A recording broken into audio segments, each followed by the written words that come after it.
Okay, so Radha Radha to all. Good morning, everyone. Radhe Radhe Radhe. Radhe. Good morning sir. Good morning. Good. चलो तो करते start फिर हम आज के लेक्चर को। हम इसको आगे ही बढ़ाएंगे थ्योरी वाइज लेक्चर 3 में जो हमने देखा था। अगर मैं क्विक वाइंड अप करूँ कि हमने क्या क्या पढ़ा था लेक्चर 3 में, क्विक रिकैप अगर हम करें तो हमने उसमें सबसे मोस्ट इंपॉर्टेंट चीज देखी थी, वो थी कैरेक्टरिस्टिक इक्वेशन किसे कहते हैं। ठीक है, जिसको हमने बोला था ए माइनस लेमडा आई के डिटर्मिनेंट इक्वल टू 0। मैंने तब तुम्हें ये नहीं बताया था कि ये आया कहाँ से। ठीक है, जो कि हम आज देखने वाले हैं, क्योंकि मैंने तुम्हें शायद एंड में कहा था कि आज हम आइगन वेक्टर्स एंड ऑल, अब जो बाकी रह गया है इससे रिलेटेड वो हम आज देखने वाले हैं। राइट। फिर इससे हमने रिलेटेड क्वेश्चंस देखे थे, वो कैरेक्टरिस्टिक इक्वेशन पॉलिनोमियल बनता कैसे है, फिर उनके रूट्स को क्या कहते हैं हम, जिसको हमने बोला था कैरेक्टरिस्टिक रूट्स या आइगन वैल्यूज। और फिर उसके बाद हमने देखा था सिमिलर मैट्रिक्स किसे कहते हैं। सिमिलर मैट्रिक्स के कुछ एग्जांपल्स दिए थे, इसमें थर्ड एक और एग्जांपल था शायद, A B is equal to B. और सिमिलर मैट्रिक्स की मोस्ट इंपॉर्टेंट प्रॉपर्टी ये होती थी कि उनका ट्रेस बराबर होता था। ये बहुत इंपॉर्टेंट है क्योंकि इस पे जेई पे बहुत क्वेश्चंस बने। ट्रेस बराबर होता था और डिटर्मिनेंट तो खैर बराबर होगा ही होगा। और एक और चीज बराबर होती थी जो कि हमने यहाँ पे नीचे देखी थी, कोफैक्टर से रिलेटेड या माइनर से रिलेटेड, जो मैंने डायरेक्ट बताया हुआ नीचे। सबसे पहले 2x2 मैट्रिक्स का हमें कैरेक्टरिस्टिक इक्वेशन याद रखनी है डिग्री 2 से रिलेटेड। जब भी क्वेश्चन आए तो ये इक्वेशन होती है A square minus trace of A times of M into plus determinant A into one. ठीक है, जिसमें sum of the eigenvalues, sum of the roots होता है ट्रेस, प्रोडक्ट होता है डिटर्मिनेंट। ठीक है, फिर उससे एक रिलेशन भी हमने देखा था, इनवर्स में भी डिग्री एक कम हो जाती है। ऐसे 3x3 का हमने याद करा था, जिसमें सी का बताया था कि कोफैक्टर या माइनर, क्योंकि माइनर कोफैक्टर अपने कॉलम वाले एलिमेंट सेम ही होते हैं। मेन दो चीज याद रख, सॉरी डायगोनल वाले सेम होते हैं। मेन दो चीज याद रखनी, वो है अपना ट्रेस और determinant, product of the roots और सम ऑफ द रूट्स। ठीक है, अगर इससे हायर डिग्री वाला पूछते हैं तो कैरेक्टरिस्टिक निकाल लो, फिर उससे डिवाइड कर लो। ये हमने देखा था। ठीक है, जैसे कि एक ये वाला क्वेश्चन भी दिया था मैंने, एक एक्सप्रेशन, एक मैट्रिक्स दिया हुआ है, फिर उसके बाद ए इनवर्स मतलब क्वाड्रेटिक, क्वाड्रेटिक है तो हम इसको डायरेक्टली कर सकते हैं कंपेयर करके। ये मैंने तुम्हारे लिए दिया हुआ था। ठीक है, कैरेक्टरिस्टिक इक्वेशन निकालो, इनवर्स से मल्टीप्लाई करो और डायरेक्ट वो रिलेशन कंपेयर कर लो। फिर आइगन वैल्यूज का एक बहुत इंपॉर्टेंट रिलेशन थे हमारे, कि अगर लेमडा वन लेमडा टू, इनके भी प्रूफ्स होते हैं बट ये अभी हम याद ही कर लिए थे हमने उस दिन। लेमडा वन लेमडा टू अगर उसके रूट्स हैं, आइगन वैल्यूज हैं, तो पावर के वाले मैट्रिक्स के क्या होंगे, ये हमने रेगुलर क्लासेस में यूज भी कर लिया है अब तो इनका। ठीक है, ए इनवर्स अपना सभी आइगन वैल्यूज रेसिप्रोकल हो जाएगी, के टाइम्स के ए प्लस ये आइडेंटिटी के साथ, मतलब लीनियर चेंज होगा तो एज इट इज चेंज हो जाएगा। ठीक है, उसके बाद uh, कोई भी एक मैट्रिक्स है ट्रेस, जैसे ये निकालना है trace of A raise to 101। Obviously हम 101 या तो पैटर्न वाइज निकालोगे तुम और फिर देखोगे, या उससे बेटर है कि गिवन मैट्रिक्स का तुम क्या निकाल लो, आइगन रूट्स निकाल लो और उनका सम जो रहेगा उनके पावर 101 का निकाल लेना और फिर पावर हो करके हम देख सकते हैं। ठीक है, एक ये वाला भी सवाल थे तो खैर डायरेक्ट था, तो मैं डायरेक्ट कैरेक्टरिस्टिक इक्वेशन दे देती, ऑब्वियसली 5x5 का मैट्रिक्स होगा और 5x5 मैट्रिक्स का हमें एक कैरेक्टरिस्टिक इक्वेशन ही दी है ये, क्योंकि इक्वल टू 0 दिया हुआ है। सम और प्रोडक्ट से हमने डायरेक्ट निकाल लिया। सिमिलर मैट्रिक्स का ये वाला एक और एग्जांपल था, ये जो मैंने दिया था। ठीक है, इसमें एक इंपॉर्टेंट पॉइंट ये बताया था कि डायगोनल हो या अपर ट्रायंगुलर हो या लोअर ट्रायंगुलर हो, इनकी आइगन वैल्यूज होती है डायगोनल एलिमेंट्स। बहुत इंपॉर्टेंट है ये, क्योंकि मेजोरिटी क्वेश्चन इसी पे आता है, क्योंकि आइगन वैल्यू निकालने में भी तो वक्त लगेगा ही थोड़ा। अगर हमें और ओरली करना है तो शायद वो हो सकता है कि तुम्हें इस टाइप का दे दे, अपर ट्रायंगुलर या डायगोनल इस टाइप से। ठीक है, अब जैसे कि ये वाला एक एग्जांपल मैंने दिया था, ये वैल्यू देने की जरूरत भी नहीं है ये वाला, या ये वाले देने की जरूरत नहीं, ना ये देने की जरूरत है। अननोन देके क्वेश्चन बना सकते हैं वो, और तुम्हें लगेगा टाइम बहुत मतलब वेस्ट हो जाएगा सॉल्व करने। इसमें मैंने नेक्स्ट फिर ये वाला बताया था एक, हाँ विंस्टन इक्वालिटी है, जिसके ऊपर मैंने तुम्हें रेगुलर क्लासेस में इसका प्रूफ भी बता दिया है। A B minus I B A minus I कैसे होता है नॉर्मल तरीके से भी, अगर इन्वर्टिबल है तो, ये हमने डिस्कस कर लिया था। इसमें ये वाला बस पॉइंट याद रखना, ए अपना एम क्रॉस एम का है, बी अपना एन क्रॉस एम का है। इस रीजन से ये वाला बताओ आई एन कर देना, क्योंकि ऑब्वियसली एम क्रॉस एम और एम क्रॉस एन से एन क्रॉस एन बनेगा। ये मैंने एम लिख दिया था गलती से, इसको एन कर। ठीक है, चलो खैर ये सब तो ठीक है। उसके बाद एक क्वेश्चन करा था जो कि मेंस का पीवाईक्यू है, बट स्टिल इस टाइप के क्वेश्चन आ सकते हैं, जो कि ए माइनस लेमडा, ये वाला टाइप का लॉजिक इसमें यूज हुआ था। आइगन वैल्यूज का लॉजिक, और ये मेंस में आ चुका है। ठीक है, फिर एक डायरेक्ट रिलेशन दिया था, फिर कुछ ट्रिक्स दिए थे, ऑर्थोगोनल मैट्रिक्स, परम्यूटेशन मैट्रिक्स, और अब हम आज आइगन वेक्टर्स और उससे रिलेटेड चीजें भी आज हम देखने वाले हैं। ठीक है, पर स्टार्ट करते हैं अपन एक इंपॉर्टेंट ट्रिक के ऊपर, जो कि बच्चे कह रहे थे मुझे कि सर इनवर्स निकालने में भी टाइम बहुत लग रहा है, क्या कोई डायरेक्ट तरीका है कि इनवर्स निकल जाए? एक तरीका है, वो मैं समझा देता हूँ, अगर तुम्हें वो कंफर्टेबल लगे तो उसको बिंदास यूज करो। ठीक है, क्योंकि वो थोड़ा सा कंपेरेटिवली इजी हो जाएगा। तो हम मेथड 2 देखने वाले हैं इनवर्स की आज सबसे पहले, और फिर उसके बाद आइगन वेक्टर्स, वैल्यूज, ये सब देखने वाले हैं आज के दिन। हाउ टू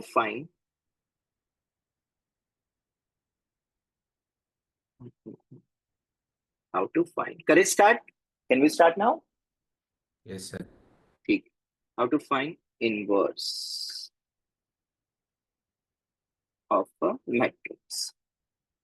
ठीक है, सबसे पहले जो मैं ले रहा हूं मैट्रिक्स, वो ले रहा हूं 2x2 का, जिसका डायरेक्ट फॉर्मूला हमने पिछली क्लास में देख ही लिया था, फटाफट लिखवा दे दो। हमारी नेक्स्ट वेराइटी की तरह हम देख रहे हैं, शॉर्टकट वे देख रहे हैं। 2x2 का तो ठीक है, 3x3 का भी एक होता है, थोड़ी प्रैक्टिस कर लेना, अपने एनसीईआरटी बेस्ड क्वेश्चंस की प्रैक्टिस कर लेना, उसमें बहुत सारे इनवर्स के क्वेश्चन मिल जाएंगे, और एक बार यूज टू हो गए, और अगर 1 मिनट के अंदर आ रहा है, आधे मिनट में आ रहा है, तो परफेक्ट यही मेथड यूज करना। अभी तो पहले 2x2 का बता ही देता हूँ। अगर ये मेरा मैट्रिक्स ए है, बेसिकली अपन एडजॉइंट के लिए शॉर्टकट वे देखते हैं, क्योंकि डिटर्मिनेंट ए तो अपन डायरेक्ट निकाल ही लेंगे। तो एडजॉइंट ऑफ ए क्या होता है?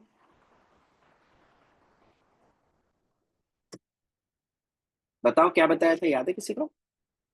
डायगोनल को उलट पुलट कर दो, याद है? डी और ए, और बाकी Yes, दो में sir. माइनस साइन लगा दो, बाकी दो में माइनस साइन लगा दो। This was adjoint of A. अब ए इनवर्स क्या होगा? Adjoint of A upon determinant है, मतलब 1 upon A D minus B C D A minus C minus B. चलो, ये तो 2x2 का हमने ऑलरेडी पढ़ लिया था, और ये डायरेक्ट लगा सकते हो तुम फटाफट, और इसको लगाया भी करा करो 2x2 के इनवर्स में। ठीक है, अप्लाई नहीं करोगे ना, अप्लाई करने में भी तुम वही एनसीईआरटी मेथड लगाओगे, तो कोई कोई फायदा नहीं है सब फिर पढ़ने का। तुम उनको याद करो, छोटे मोटे क्वेश्चंस में अप्लाई करो जब तुम प्रैक्टिस करते हो, और फिर जेई में लगाना है। तुम पढ़ भी लोगे, अगर नहीं लगाओगे तो इट्स ऑफ नो यूज, ये पढ़ने का कोई फायदा नहीं है। अगर तुम्हें at the end NCERT method से ही लंबे लंबे क्वेश्चन करने, 15-15 मिनट एक क्वेश्चन, टाइम वेस्ट करना है, तो फिर वो तुम देखो, मैं मेथड बता देता हूँ भाई, अप्लाई करोगे तो अच्छा लगेगा तुम्हें। फॉर अ 3 और ट्रेडिशनल मेथड एनसीईआरटी के लिए तो आनी ही चाहिए। अब देखते फॉर अ 3x3 मैट्रिक्स, थोड़े से इसमें स्टेप्स होगी, मैं लिखवा नहीं रहा हूँ, ध्यान से समझना, मैं डायरेक्ट ये ऑपरेशन बताता जाऊंगा क्या क्या करना है। लिखने जाएंगे तो बहुत टाइम वेस्ट हो जाएगा, कि वो स्टेप्स बस ओरली समझ लेनी है। फॉर एन एग्जाम्पल, मैं एक मैट्रिक्स दे रहा हूँ तुम्हें, मान लो ये मैट्रिक्स है। ठीक है, ऑब्वियसली डिटर्मिनेंट है क्या होना चाहिए? बोलो, नॉट इक्वल टू 0। 0. ठीक है, अब इसको कैसे निकालेंगे? तो इसमें कुछ नहीं करना है, हमें सबसे पहले क्या लिखना है, ये तो 3x3 का है, ओके, हम एक 4x4 का मैट्रिक्स बनाएंगे। अब वो कैसे बनाएंगे वो देखना। हम स्टार्ट करेंगे सबसे पहले मिडिल एलिमेंट से। ठीक है, कैसे लिखना है वो मैं बताऊंगा। ठीक है, मिडिल एलिमेंट को पकड़ा, अब इसके बाद तुम्हें इसी कॉलम में घूमना है वर्टिकली। कैसे घूमना है? तो सबसे पहले तो हम 1 को लेंगे, फिर हम नीचे जाएंगे 6 पे, फिर हम ऊपर जाएंगे 2 पे, और फिर वापस आ जाएंगे 1 पे। I am again repeating, 1 6 2 1। और इसको जो तुम वर्टिकली गए, इसको तुम्हें अब हॉरिजॉन्टली लिखना है, और फर्स्ट रो बनेगी वो अपनी 1 6 2 1। ये वैसे ही मेथड बता रहा हूं मैं, जैसे अपन ने स्टेयरकेस मेथड पढ़ी थी ना, एरिया निकालने के लिए थोड़ा सा डायरेक्ट वे, वैसे ही Yes, कुछ sir. हद तक ये जाएगा। ठीक है, पर वहां अपन 2x2 में लिखते थे, या 4x4 लिखना है। ठीक है, और ये अपना एडजॉइंट के लिए मेथड होने वाली है, इनवर्स तो तुम्हें पता ही, डिवाइड कर देंगे डिटर्मिनेंट से। चलो, अब इसके बाद कहाँ जाएंगे अपन? सेकेंड कॉलम से शुरुआत करेंगे, और फिर थर्ड पे जाएंगे, और फिर फर्स्ट पे जाएंगे। पॉइंट याद रखना कहाँ से स्टार्ट करना है। अब कहाँ जाएंगे? अब इधर मूव करेंगे, मतलब एक तरीके का वो रास्ता है, और उन रास्ते में जो एलिमेंट्स आएंगे उनको रो वाइज लिखना है। फिर से स्टार्ट कहां से करेंगे बोलो? 4 से। फिर बताओ 0, फिर 3 3 4 और फिर 4। तो 4 0 3 4। अब ये एक बार फ्लो बन गया ना, तो फिर तो तुम देखना एडजॉइंट बहुत जल्दी निकाल लोगे। अब अपन आ जाएंगे धड़ाम से यहाँ पे, ये फर्स्ट पे, मतलब पहले हमने सेकंड कॉलम का लेंगे, फिर जाएंगे थर्ड और फिर जाएंगे फर्स्ट। 4x4 तो वैसे भी हमारे सिलेबस में नहीं है, हमसे नहीं पूछते, तो हम उस पर जा नहीं रहे कि उसकी क्या मेथड होगी, पर उसकी भी बनाई जा सकती है सेम इस तरीके से। This is the best way. ये 2x2 में भी लगा सकते हो, पर वो तो बहुत छोटा सा, इसलिए उसमें क्या लगाना। ठीक है, चलो खैर, अब क्या लिखेंगे बताओ, ट्राई करो। 0 जीरो 5 फाइव, 0510। ये ऊपर ये नीचे, तो 0510। और अब क्या करना है, जैसे स्टेयरकेस मेथड में एरिया में करते थे, जो फर्स्ट वाला लिखा है वो नीचे वाला एज इट इज। ये तो मेरे ख्याल से तुम 5 सेकंड में लिख सकते हो ना? पहले तो ये बताओ, अगर टाइम वाइज देखा जाए तो क्या ये इजीली लिख सकते हो फटाफट 2-5 सेकंड में? क्योंकि इसके बाद वाले में बस लगेगा टाइम और वो आंसर दे देगा direct. Now adjoint will be, जो हम इंडिविजुअल देखते थे और गलती होती थी, वो अपन ने इस तरीके से लिख लिया। जब तुम अभी हम ऑपरेशन देखें, तुम समझोगे कोई बहुत बड़ी चीज नहीं करी है, बहुत ही आसान चीज करी है ये। अगर तुम एक्चुअल मेथड को इससे कंपेयर करोगे, तुम्हें समझ में आ जाएगा ट्रिक बनी कैसे। चलो एडजॉइंट बताता हूं मैं क्या करना है। टोटल मिला के ना, अब इसमें तुम्हें ना 2x2 के टोटल 9 मैट्रिक्स दिखेंगे। देखो, एक ये, ठीक है, देखते जाना। हाँ, एक ये दिख रहे हैं, थर्ड बताओ, और एक ये। क्या ये 3 टाइप से नीचे भी बनेंगे ना अपने? तो टोटल 9 मैट्रिक्स 2x2 के दिख रहे हैं अपन को, डिटर्मिनेंट बोलो उसको। तो उन डिटर्मिनेंट्स की वैल्यू लिखो। सबसे पहले वाले का बताओ क्या आएगा? 0 -24, ये फर्स्ट एलिमेंट है। दूसरे का बताओ 18 -0, 18। तीसरा बताओ, ये ब्राउन वालों का 8 -3 कितना हो जाएगा? 5। 5। ठीक है, चलो नीचे वाले में आओ। बाकी दो 20 वाले में 20, ये लिख लिया। -15 -15, 0 -4 -4, 0 -5, 5, 10 -6, 4, 1 -2, 1। सॉरी, 1 1 1 1, 0 बस ये एडजॉइंट आ गया। अब देखो, ये लिखने में और ये वैल्यू रखने में मेरे ख्याल से 15 सेकंड, 20 सेकंड में, 30 सेकंड में तुम इजीली कर सकते हो। और ये तुम्हारा एडजॉइंट आ गया है, जो कि करीब करीब मुझे जहां तक लगता है 1-2 मिनट तो लग ही रहे हैं। और जो बच्चों ने मुझे बोला भी था, सर इसकी टेक्निक कुछ और हो तो बता दो, तो ये लो भाई, ये टेक्निक तो है, टेक्निक्स तो बहुत होती है, और ये एक नहीं है, ऐसी बहुत मेथड्स है। पर ये मेरे ख्याल से इजी मेथड है ऑब्जेक्टिव अप्रोच के लिए, स्कूल में कभी मत लगाना, ओके, एमसीक्यू में लगा लेना। अब अगर बात आती है सर डिटर्मिनेंट, तो डिटर्मिनेंट में भी तो टाइम लग ही जाएगा। हाँ, अब उसको तो सॉल्व करना पड़ेगा, पर उसका भी एक डायरेक्ट वे है। अब उसका डायरेक्ट वे क्या है? इन्वर्टिबल होना चाहिए, हाँ, तभी अपन ये इनवर्स और ये इनवर्स निकाल पाएंगे। हालांकि एडजॉइंट तो अपना निकल ही गया है, एडजॉइंट का तो डायरेक्ट तरीका है।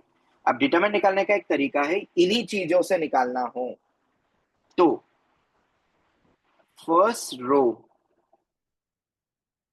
ऑफ मैट्रिक्स ए को पकड़ो, into first column of adjoint A पकड़ लो।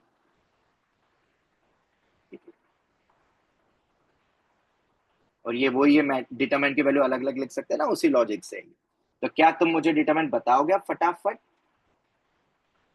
को डिटरमिनेंट निकाले, डायरेक्ट करो मल्टीप्लाई, -24 रेस्पेक्टिवली लगाए, हाँ, 1 इंटू -24, 2 इंटू 20 कितना हो जाएगा? 40, और 3 इंटू -50, तो कितना आ गया ये? 1 1 आ गया। तो ये भी आसानी से निकल जाएगा, अगर इतनी मेहनत उसमें निकली, वहां पे भी तो आसानी से निकल जाता था। A11 into C11, A12 into C12, उस टाइप के। Yeah. तो क्या अब इस पे तुम प्रैक्टिस कर लोगे? मैं और क्वेश्चन नहीं करवा रहा हूँ, मुझे आगे थ्योरी बढ़ानी है। जिनको चाहिए थी कि सर कोई शॉर्ट ट्रिक है, तो ये लो। पार्श्व, तुम भी कह रहे थे ना इनवर्स की कोई मेथड बता दो सॉल्व करने की, हमने देखी थी ये यस वो। सर, अब हो गया? यस ठीक है, सर। आ गया होगा समझ में। अब मैं लिखवा नहीं रहा हूँ, देखो पॉइंट्स, अब तुम और तुम प्रैक्टिस करना आप, ठीक है? क्योंकि प्रैक्टिस नहीं करोगे ना, लिटरली तुम नहीं अप्लाई करोगे डर के मारे पेपर में, तो पक्का तुम तो डेफिनेटली वही मेथड लगाओगे जो नॉर्मल मेथड होती है। जब तुमने बोला था तो मैंने बता दिया, कुछ बच्चों ने मुझे बोला था। चलो फिर अब आगे बढ़ते हैं, अपन नेक्स्ट टाइप पे आते हैं, ठीक है? कल मैंने जो E3 बैच में क्लास हुई थी उसमें एक चीज बताई थी, वो मैं बाकी तो क्लासेस में बता दूंगा उस पर क्वेश्चंस, पर उसका एक थोड़ा सा आइडिया दे देता हूँ मैं, क्योंकि मुझे उसी को आगे भी फिर बढ़ाना है। हमने एक टाइप के मैट्रिक्स की बात करी थी। हाँ भाई, E3 वाले बच्चे बोलो। Heisenberg matrix. Heisenberg Heisenberg matrix एक।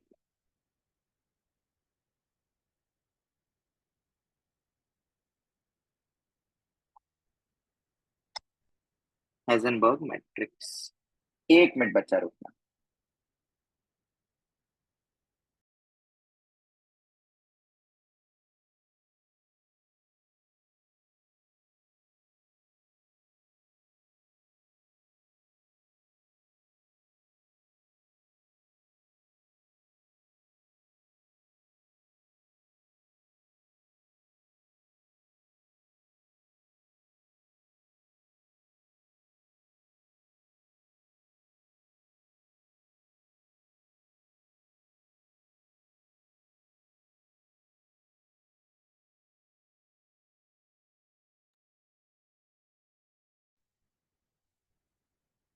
हाँ, आवाज आ रही है?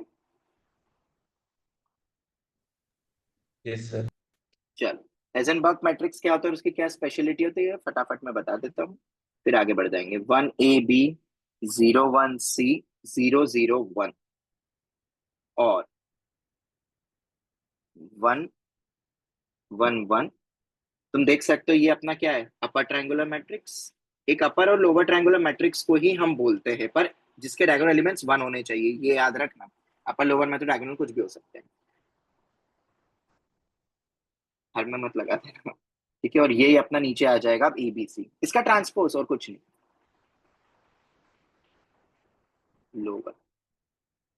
ठीक है, तो ये क्या कहता है जरा मैं फटाफट बता देता हूँ ताकि फिर अपन आगे बढ़ेंगे। हम 3 क्रॉस 3 का देख रहे हैं, फिर ऐसे ही मैं 2 क्रॉस 2 का भी बता देता हूँ। फिर आगे आज हमें रोटेशन ऑफ मैट्रिक्स और फिर अपन को आइगन वैल्यूज वेक्टर्स ये सब कनेक्ट होंगे, और क्वेश्चंस भी करते रहेंगे छोटे मोटे, जो तुम नॉर्मली कर पा रहे थे, पर इन मेथड से भी हो सकते हैं। मेथड 2 ही हम आज सीख रहे हैं हर चीज की, आज की क्लास में यही चीज है। तो अगर मुझे पावर n निकालना है इस टाइप के मैट्रिक्स का, तो अगर पावर n निकालना है तो हम क्या करेंगे, ये सब तो वैसा का वैसे ही रहेगा, इधर कोई चेंज नहीं आएगा। जो a था वो na हो जाएगा, जो b है वो nb हो जाएगा, सॉरी नीचे वाला जो c है वो nc हो जाएगा, और ये वाला जो एलिमेंट है इसको थोड़ा सा ढंग से लिखना, nb तो होगा ही होगा, plus n into n-1/2 times of ac, जो बाकी जो दो वाले थे एलिमेंट्स वो, जिसको तुम क्या लिख सकते हो, NC2 भी लिख सकते हो। ठीक है, ये होता है हेजनबर्ग मैट्रिक्स। ठीक है, अगर इसकी बात करें तो जरा इसकी बताओ क्या होगी वैल्यू, अगर इसकी पावर n निकालना है, जिसको तुम ऑब्वियसली डिराइव भी कर सकते हो किससे, हैशटैग पैटर्न से, पर ये हमें याद रखना है। अब इधर बताओ क्या लिखेंगे इसमें, 1 1 1 0 0 0। बताओ ए का क्या हो जाएगा, सेम Na, सी का क्या हो जाएगा NC, ये वाला जो एलिमेंट है ये एलिमेंट होगा मेरा NB प्लस NC2 या n into n-1/2 NC2 times of AC।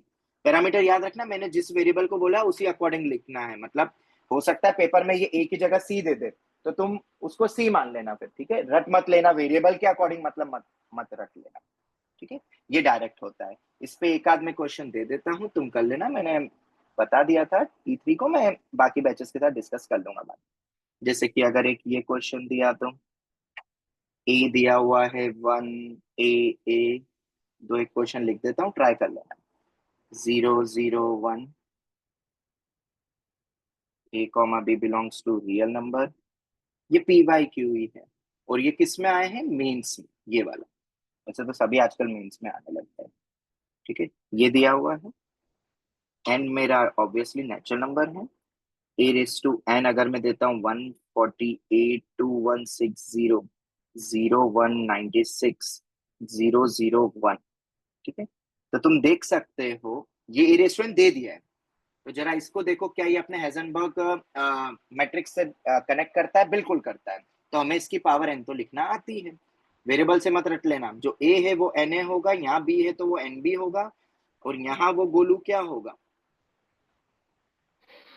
NC2A is हाँ, NC2 times of AB, AB ये दो प्लस जो A था वो तो Na तो रहेगा ही रहेगा। ये हो गया 1 1 1 0 0 0। और अब इससे क्या कर लेना है अपने को? कंपेयर। कंपेयर कर लेना, दो अननोन है, थोड़ा दिमाग लगाना सॉल्विंग में भी, ठीक है। हालांकि अपन देख लेंगे रेगुलर क्लास में, तुम बोलोगे तो बस तुम्हें एक थोड़ा सा आइडिया देना था। फिर से ये हो गया, ठीक है। और भी बहुत सारे क्वेश्चंस में यूज हुआ, ऐसा नहीं है। एक क्वेश्चन और दे रहा हूँ जो कि आईआईटी और मेंस दोनों का पी बाई क्यू, ये तुम ट्राई कर लेना बाकी बच्चे। बाकी अपन रेगुलर क्लास में इनको डिस्कस कर लेंगे। पैटर्न से तो हो जाएगा, पर ये डायरेक्टली अगर करना हो तो P⁻50 निकालना है। वंस अगेन P⁻50 क्या होगा? 1 0 0 0 1 1। 4 का हो जाएगा 50 इंटू 4, ये भी 50 इंटू 4 ही हो जाएगा। और इस गोलू को थोड़ा सा ढंग से लिखेंगे तो कितना आएगा? 50 C2 20433 टाइम्स ऑफ 16। हाँ हाँ, आप तो बोलोगे ही, कल गलत बोले थे सब। 16 के साथ इंटू 50 हो रहा है। ये डायरेक्ट आंसर है, विद इन 10-15 सेकेंड्स में आ जाएगा, फिर हो जाएगा। ये आईआईटी पी बाई क्यू में, मतलब ये नहीं था, थोड़ा सा आगे और चीज पूछी थी, पर आंसर यही था। तुमने देखा होगा मे बी ये सवाल, ठीक है। चलो आगे बढ़े। 2016 एडवांस का था ये, ओके।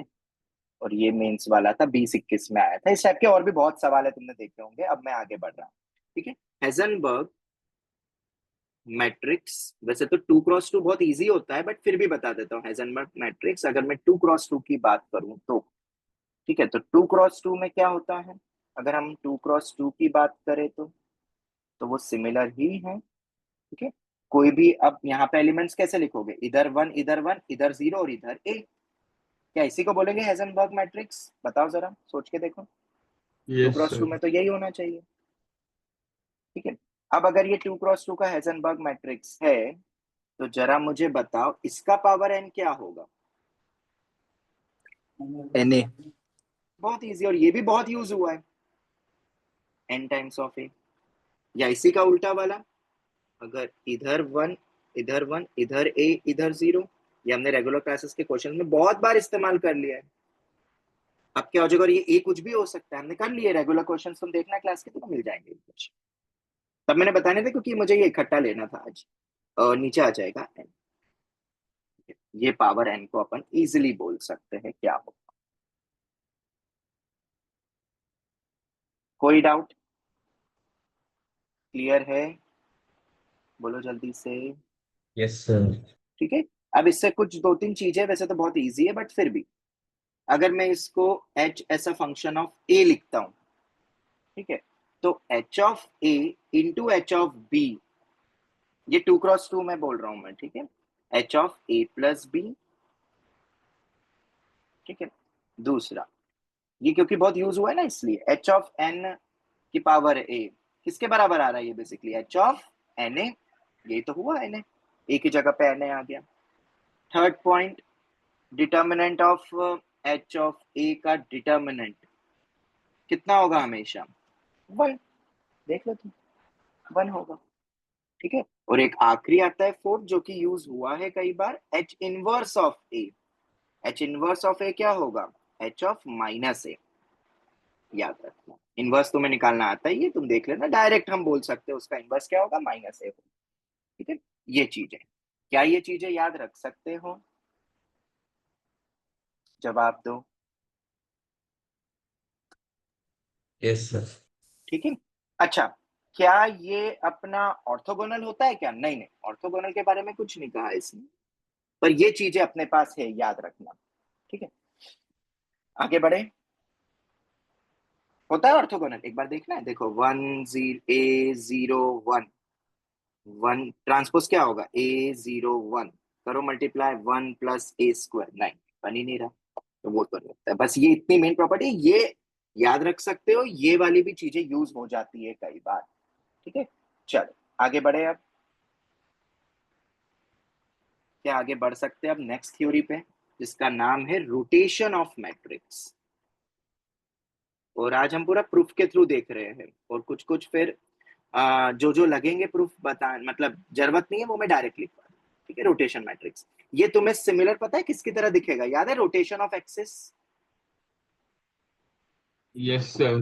ठीक है, उस तरीके से एक टेबल बनती थी एंड ऑल, वैसा ही। और अब तुम एक चीज और देखने वाले हो, जो एक आध बच्चों ने मुझे बोला भी था, किसी किताबों वगैरह में दिए रहते हैं, मैट्रिक्स और वेक्टर का क्या रिश्ता है। अब तुम वो भी देखोगे, और वहीं से आइगन वैल्यू और आइगन वेक्टर ओरिजिनेट हुआ। ऑब्वियसली आइगन वेक्टर मतलब वेक्टर आ गया, और वो हम मैट्रिक्स में देख रहे हैं।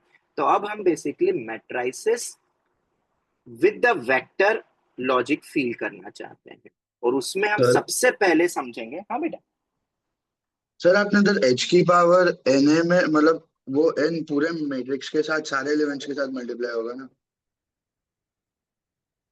नहीं नहीं नहीं नहीं नहीं, एच ऑफ एन ए का मतलब है ए जहां पर भी है वो एन ए हो जाएगा। तुम करके देखो ना, एच स्क्वायर निकालो, हमने यही देखा था। उसको उसके जैसा मत देखो ऑर्थोगोनल की तरफ। ये तो हेजनबर्ग के लिए बात कर रहे हैं अपन, पैटर्न वाइज। यहाँ पे भी तो, यहाँ पे 3 क्रॉस 3 में क्या हुआ था वो मैंने तुम्हें डायरेक्ट बता दिया कैसे लिखते हैं। ठीक है, वो एन सब जगह नहीं आ जाएगा, वो तो थीटा में एन आ जाता था, वो ऑर्थोगोनल मैट्रिक्स था बेटा। और वो भी स्पेशल टाइप का, cos theta sine theta minus sine theta cos theta, वो बताया था। बताऊंगा एक बार वापस कि याद आ गया। ये देखो, नहीं ये सर वाला, यार।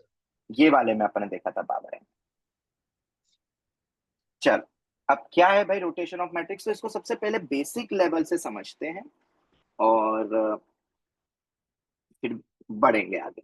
बहुत बेसिक है, फिर भी एक बार समझ लो ये बने कैसे। ठीक है, तो कोई भी एक मेरा अब तुम इसको वेक्टर बोल सकते हो ऑब्वियसली, वेक्टर बोलो या कोऑर्डिनेट्स बोलो, बात एक ही है। ठीक है, ये कोई भी एक वेक्टर है, ओ ए वेक्टर, या जिसको मैं एक्स कॉमा वाई करके लिख रहा हूँ अभी के लिए फिलहाल। ठीक है, ये दूसरा वेक्टर तुमने मूव कर दिया, ये एंगल कितना बना रहा था वेक्टर, अल्फा बना रहा था एक्स एक्सिस के साथ। ठीक है, अगर मैंने उस वेक्टर को बीटा एंगल से मूव कर दिया, अभी हम जो समझ रहे हैं याद रखना, तुम्हें याद है अपन ने कॉम्प्लेक्स, हाँ, और इसी के साथ कॉम्प्लेक्स भी आ जाता है। Yes sir. कॉम्प्लेक्स में हमने देखा था कि अपन एंगल भी रोटेट करते थे, ये रोटेशन ऑफ एक्सिस। ठीक है, हम एंगल भी रोटेट करते थे और मैग्नीट्यूड भी चेंज होता था, याद है। Yes sir. In general magnitude भी चेंज होता था। अभी फिलहाल मैं मैग्नीट्यूड चेंज नहीं कर रहा हूं, मैं सिर्फ एंगल रोटेट करूंगा, मतलब लेंथ बराबर रख रहा हूं फिलहाल। जो अपन ने फर्स्ट टाइम जब कॉम्प्लेक्स में सीखा था, तब भी अपन ने वैसे ही सीखा था, फिर अपन मैग्नीट्यूड चेंज कर लेते थे। ठीक है, तो अभी ये एक्सिस ओरिजिन के अबाउट ही मूव किया है, पर आगे जाके अपन देखेंगे मैग्नीट्यूड भी चेंज हो जाएगा। अगर मैग्नीट्यूड चेंज होने को मतलब बोलते हैं, उसको बोलते हैं स्केलिंग फैक्टर। यहाँ पे भी एक स्केलिंग फैक्टर नामक नाम आता है, जो कि बताता है कितने फैक्टर से मैग्नीट्यूड चेंज हुआ, रेशियो बता देता है वो। बाकी तो तुम्हें याद होगा कॉम्प्लेक्स में रोटेशन ऑफ एक्सिस का फॉर्मूला, उससे ये कनेक्ट होती है चीजें, प्रूफ भी वैसा ही है क्योंकि। चलो, तो अभी तो सेम रखा है मैंने, अभी हम इसको फिक्स रख रहे हैं, क्योंकि रोटेट करने के लिए अपन पहले एक चीज समझे, एंगल रिलेटेड। अभी ये फिक्स रखा है, सेम रखा है, तो आर जो ऊपर होगा वो इधर भी होगा आर। ठीक है, ये न्यू कोऑर्डिनेट्स बन जाएंगे x1 कॉमा y1। तो बताओगे x1 y1 किसके बराबर आएगा, और x कॉमा y क्या है, फटाफट बता दो। x है अपना r cos अल्फा, y है मेरा r sin अल्फा। ठीक है, x1 किसके बराबर होगा, r cos बीटा, और y1 किसके बराबर है, sir r alpha sin plus beta. Beta ना? हाँ हाँ हाँ, चेक कर रहा था, alpha plus beta, alpha plus beta. ठीक है, तो क्या आप इन दोनों को कनेक्ट कर सकते हो, हाँ बहुत इजीली कर सकते हो। फॉर्मूला याद है इसका क्या होता था, cos alpha cos beta minus sine alpha sign beta, sine alpha cos beta plus cos alpha sign beta. मुझे बताओ क्या ये चीजें यूज हो पा रही है, यहाँ पे एक्स की जगह लिख सकते हैं अपन, क्या लिख सकते हैं बताओ, आर कॉस अल्फा की जगह सर एक्स। वो आपने बताया भी था कि सी एस आता है उसका डिफरेंशिएट हाँ करते हैं वही वहीं पे। वही वही वही, बिल्कुल सेम है, बट अभी अपन एंगल रोटेट करके, अभी एक्सिस को रोटेट नहीं करे, मैंने बोला था ना वो लगेगा बिल्कुल सेम ही। तो अल्टीमेटली तुम देखोगे वो जब सब्स्टिट्यूट कर दोगे तो पता है x1 किसके बराबर आया, r टाइम्स ऑफ, और रुको r तो वो सब्स्टिट्यूट कर देंगे ना, तो x1 बन जाएगा अपना x cos बीटा। देखते जाओ यहाँ पे देखो, r cos अल्फा तो x बन गया, बचा cos beta, x cos beta minus y sin beta, और y1 बताओ क्या बनेगा, साफ दिख रहा है, y cos beta plus x sin beta. हाँ जी बोलो, क्या ये समझ में आता है न्यू कोऑर्डिनेट्स कैसे निकले। अभी हमने रोटेशन अबाउट करा है मतलब हमने डिस्टेंस को बदला नहीं है। क्या ये पॉइंट समझ में आता है? तो अब देखो इसी चीज को रोटेशन जो हमने करा है, हमारी हेडिंग थी रोटेशन मैट्रिक्स, वो जिस चीज से जिस फैक्टर से रोटेट करा वो एंगल थीटा, उसको अब हम मैट्रिक्स के तौर पे भी अब इस चीज को लिख सकते हैं। देखो कैसे, ये मेरा x1 y1 जो न्यू कोऑर्डिनेट्स बने, आफ्टर उस वेक्टर को रोटेट किया है, एक्सिस को रोटेट नहीं करा है, उसके जैसा था ये बस, ठीक है। मैंने यहाँ पे वेक्टर को रोटेट करा हुआ था और वो वेक्टर को मैंने कोऑर्डिनेट के तौर पे लिखा था, वो तो तुम समझ ही सकते हो, 2D में तो सेम ही रहता है, वेक्टर बोलो या कोऑर्डिनेट्स, अपन पोजीशन वेक्टर बोलो या कोऑर्डिनेट्स बोलो, ऐसे 3D में भी होता है। हम बहुत डेप्थ में नहीं देखेंगे, थोड़ा बहुत आइडिया ले लेंगे।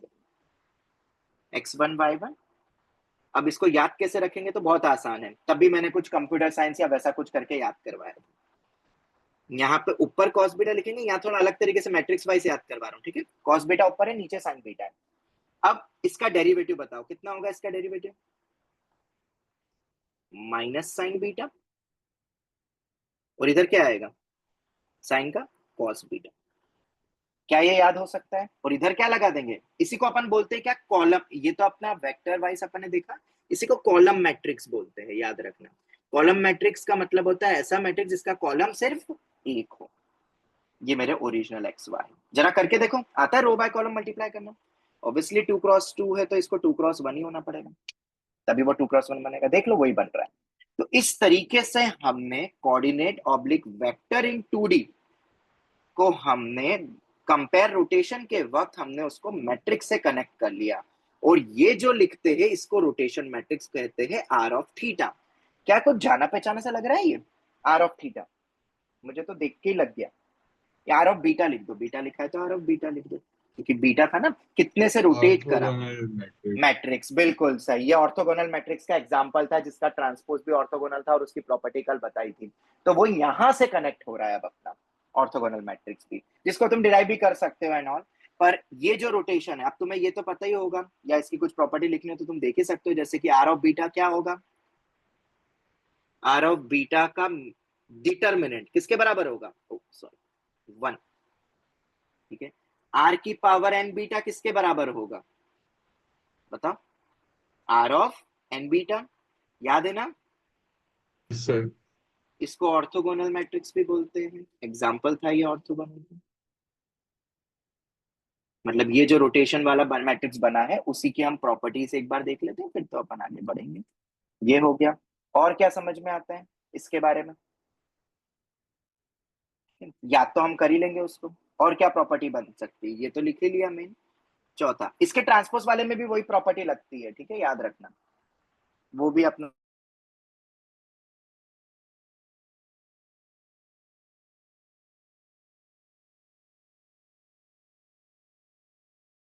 बन लेगा 1 into R of theta 2। Same जैसे अपना यूलर फॉर्मेट में होता है ना, वैसा ही है ये बिल्कुल। और तुम समझ जाओगे कैसे ये कनेक्ट हुआ है। क्या ये E raise to iota theta को कंपेयर नहीं कर रहा है? किसी को याद है E raise to iota theta अगर कॉम्प्लेक्स का तुम्हें याद हो तो? किसी को याद है yes sir, rotation of complex number ऐसा लिखते थे? Mod z1 by mod z1 equal to z2 की power iota theta by mod z2। बिल्कुल। अगर z न्यू वाला लिखना है तो उसके नीचे मॉड ऑफ z न्यू होता था, ओरिजिनल अपॉन में ओरिजिनल का। अब ये तो 1 हो गया फिलहाल, ये दोनों टर्म कैंसिल हो गए यहाँ पे, ई रेस टू आयोटा थीटा। अब इसी को तुम कॉलम मैट्रिक्स की तरह देखो, वेक्टर की तरह देखो, और ये E raise to iota theta, मतलब बिल्कुल सिमिलर तुम्हें लग जाएगा वो चीज। बस मैट्रिक्स वाइज अपन ऐसा लिखेंगे, याद रखना, क्योंकि माँ तो एक्स प्लस आयोटा वाई करके दोनों साथ में आ जाते ना, cos theta plus iota sine theta, ऐसा। ये अपना कॉम्प्लेक्स में था। तो ये सब कनेक्ट हो गए आज फाइनली अपने कॉम्प्लेक्स, वेक्टर और मैट्रिक्स। चलो खैर, ये चारों प्रॉपर्टीज भूलना मत, इंपॉर्टेंट प्रॉपर्टीज है, ठीक है। और ये तुम्हें क्या बता रहा है, देखो, अगर किसी मैट्रिक किसी अपन ने कोऑर्डिनेट को या वेक्टर को अगर तुमने रोटेट करा कितने एंगल से, थीटा 1 एंगल से रोटेट करा, और फिर तुमने उसी को किससे कर लिया, रोटेट कर लिया किससे, थीटा 2 से करा, तो बेसिकली वो थीटा 1 प्लस थीटा 2 के ही बराबर हो जाएगा रोटेशन। ऑब्वियसली वो तुम समझ सकते हो। एक आखिरी पॉइंट, इस टाइप के ऑर्थोगोनल मैट्रिक्स, इस टाइप के स्पेशल ऑर्थोगोनल मैट्रिक्स जिसको अपने रोटेशन मैट्रिक्स भी कहा है, उसका इनवर्स होता है R of minus theta. Inverse क्या होता है, R of minus theta. Okay, चलो याद रख लोगे। बोलो जल्दी से।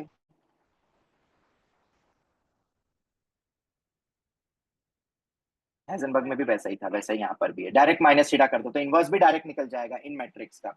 ये ऑर्थोगोनल का एग्जांपल, और इसका ट्रांसपोज में भी properties valid for transpose as well, ये हमने कल देख लिया था, properties valid for transpose of it as well.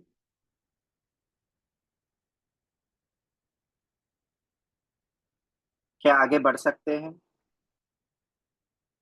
Yes sir. Yes sir. Sir ये ठीक है, वाली जो प्रॉपर्टीज हैं ये सारे ऑर्थोगोनल मैट्रिक्स के लिए हैं? नहीं यार, अभी तुमने सुना नहीं क्या? ये जो स्पेशल टाइप का रोटेशन मैट्रिक्स की प्रॉपर्टी है ये, और रोटेशन मैट्रिक्स में इसको हमने आर ऑफ थीटा बोला, किसकी प्रॉपर्टी है ये किसकी प्रॉपर्टी है? रोटेशन मैट्रिक्स की प्रॉपर्टी है। और अगर ये रोटेशन मैट्रिक्स की प्रॉपर्टी है तो ऑर्थोगोनल की कैसे हो जाएगी? रोटेशन मैट्रिक्स जो है वो एक ऑर्थोगोनल मैट्रिक्स का वेराइटी है, एग्जांपल है। क्या बात कर रहे हो, तुमने प्रॉपर्टी को ही पूरा वो बना दिया, बड़ा बना दिया। देखो तो, पढ़ो तो, लिखो, देखो तो क्या लिखा है ये। ठीक है, और बोला भी था मैंने कि ये टाइप के स्पेशल ऑर्थोगोनल मैट्रिक्स की ये प्रॉपर्टी है, या जिसको रोटेशन मैट्रिक्स हम कहते हैं। ठीक है, चलो आगे बढ़ते हैं। याद रखना, अब इस पे क्वेश्चंस देखो बहुत सारे बने हुए हैं। ठीक है, तुम्हें PYQ में धड़ल्ले से 18, 19, 20, 21, 22, 23, और ये हमने दो चार तो कर भी लिए है इसका यूज करते हुए। जैसे कि एक बताऊं, मेंस 2019 का, एक मिनट रुकना, एक मिनट।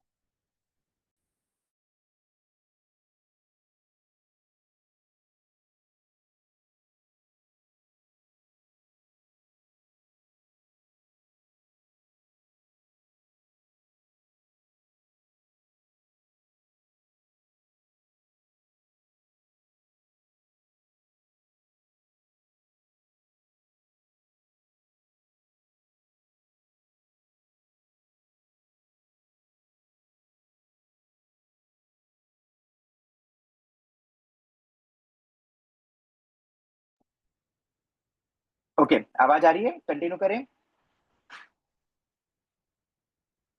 आवाज आ रही है? कंटिन्यू करें?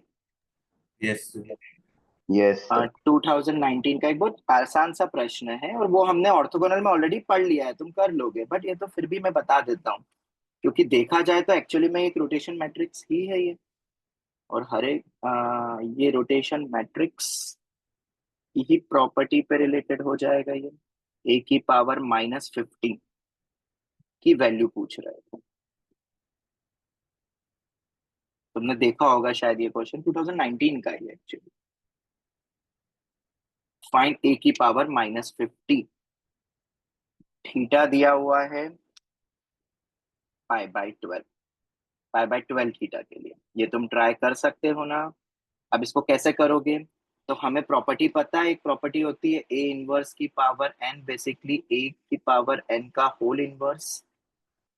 ठीक है, तो हम पहले इनवर्स निकाल लेते, फिर पावर 50 कर लेंगे, और उसके ट्रांसपोज में वो प्रॉपर्टी लगेगी। ए इनवर्स बताओ क्या आएगा?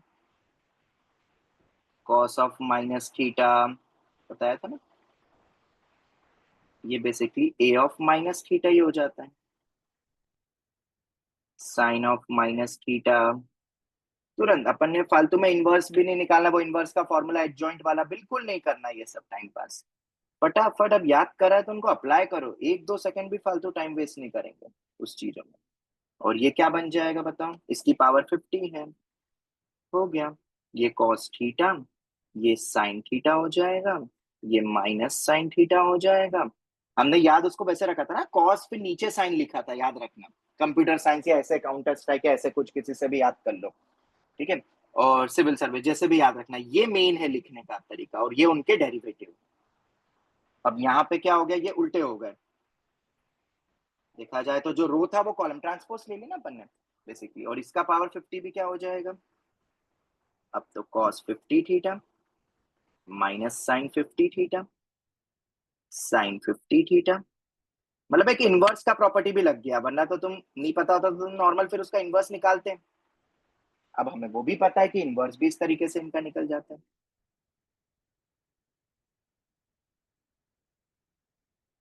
अब आई होप तुम्हें थोड़ा बहुत तो आता होगा ट्रिगो, उससे तुम कर लो, हो जाएगा ना। आगे बढ़ जाए। रोटेशन मैट्रिक्स समझ में आ गया कैसे बना ये?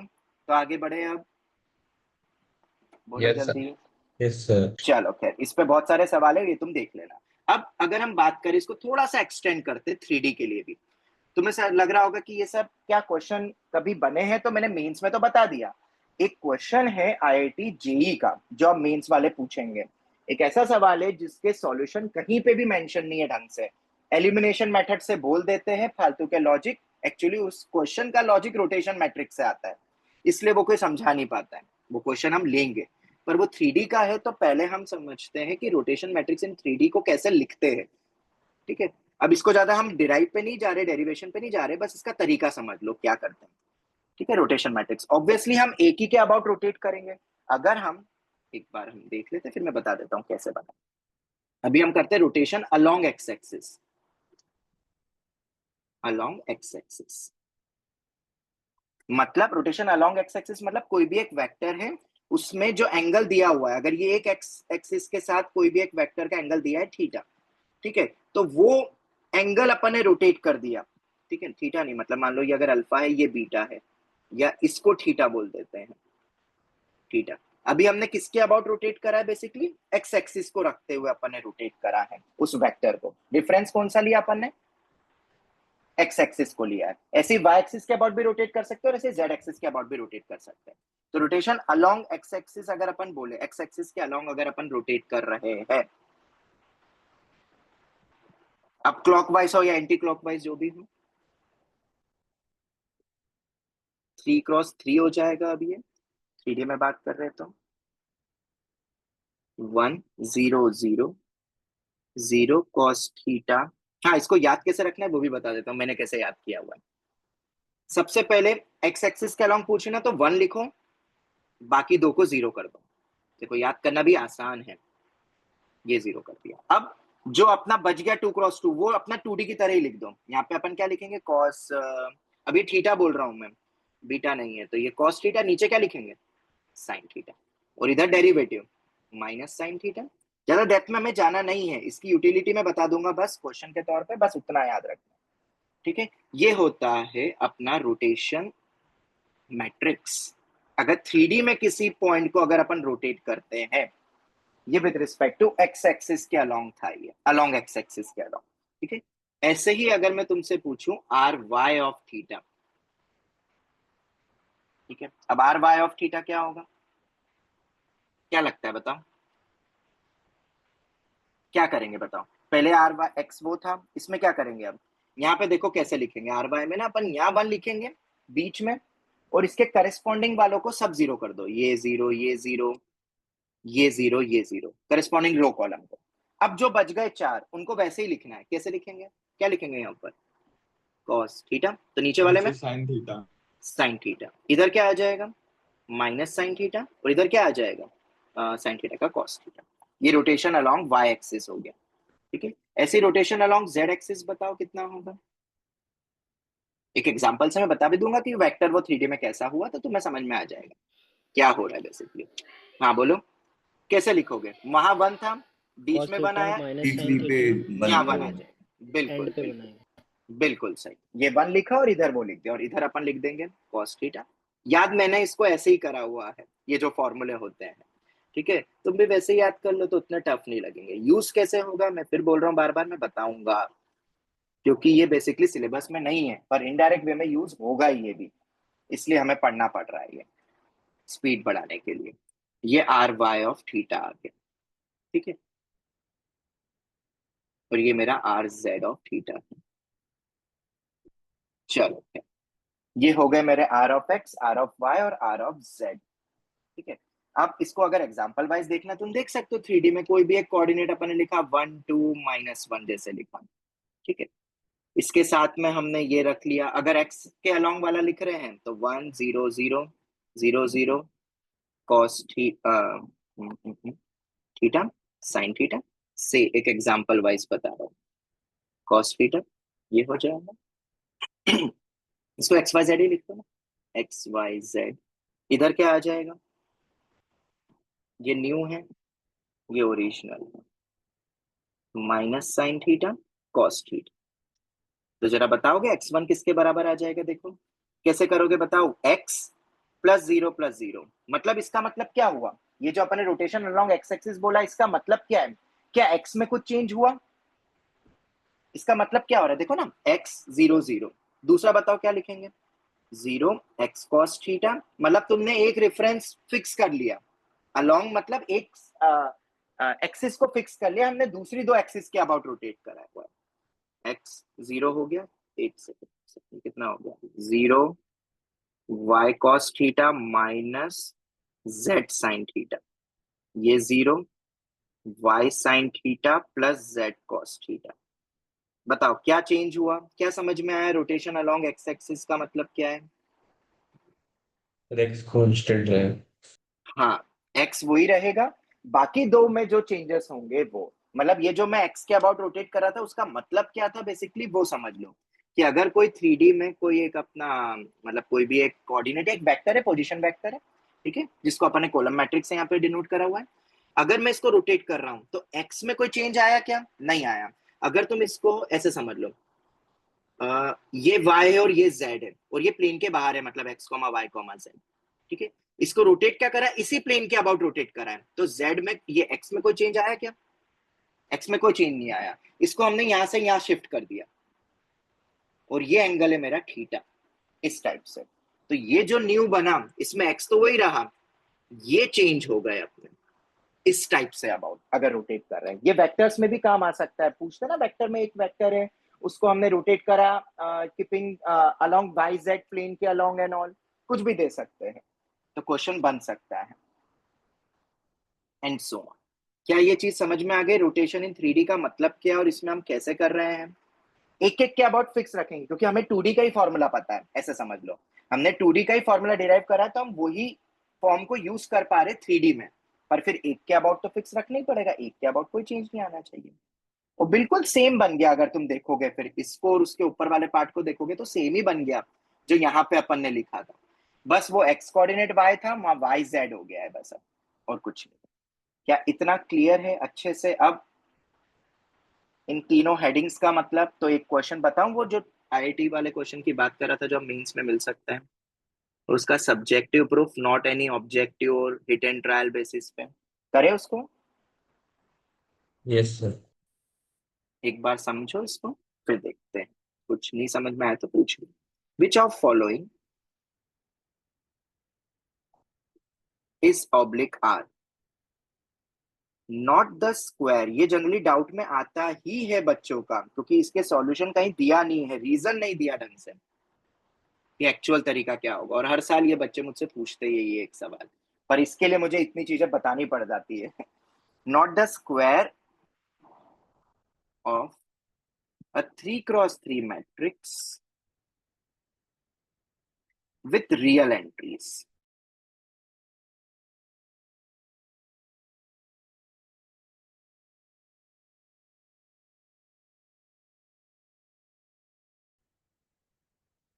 मैं ऑप्शंस भी दूंगा क्योंकि विच ऑफ द फॉलोइंग पूछ रहे तो ऑप्शंस तो देंगे। 1 1 -1 0 0 0 0 0। मैट्रिक्स बी है -1 -1 -1 0 0 0 0 0। मैट्रिक्स सी है 1 1 1 0 0 0 0 0 0। मैट्रिक्स डी है, और देखना है कैसे रोटेशन इन 3D से कनेक्ट होगा। वैसे तो तुम्हें थोड़ा बहुत तो समझ आ गया होगा ये कैसे कनेक्ट होगा, अगर तुमने इनके नंबर्स को देखा हो ध्यान से, और जो मैंने लिखने का तरीका बताया था। देखो इस टाइप के अपने को दे दिया, ठीक है। ये अपना परम्यूटेशन मैट्रिक्स नहीं है, परम्यूटेशन मैट्रिक्स जो हमने पढ़ा था उस पर क्वेश्चन में करवाऊंगा, वो भी आ चुका है, वो भी आ चुका है, ठीक है। पर पहले तो अब इस क्वेश्चन को समझो। 2 3 ऑप्शन तो तुम स्ट्रेट फॉरवर्ड बोल दोगे, एक ऑप्शन का रीजन कहीं नहीं गिवन है, वो मैं तुम्हें बताऊंगा। जैसे कि सबसे पहले तुम्हें क्या बोला, which of the following is oblique or is not the square of a 3x3 matrix?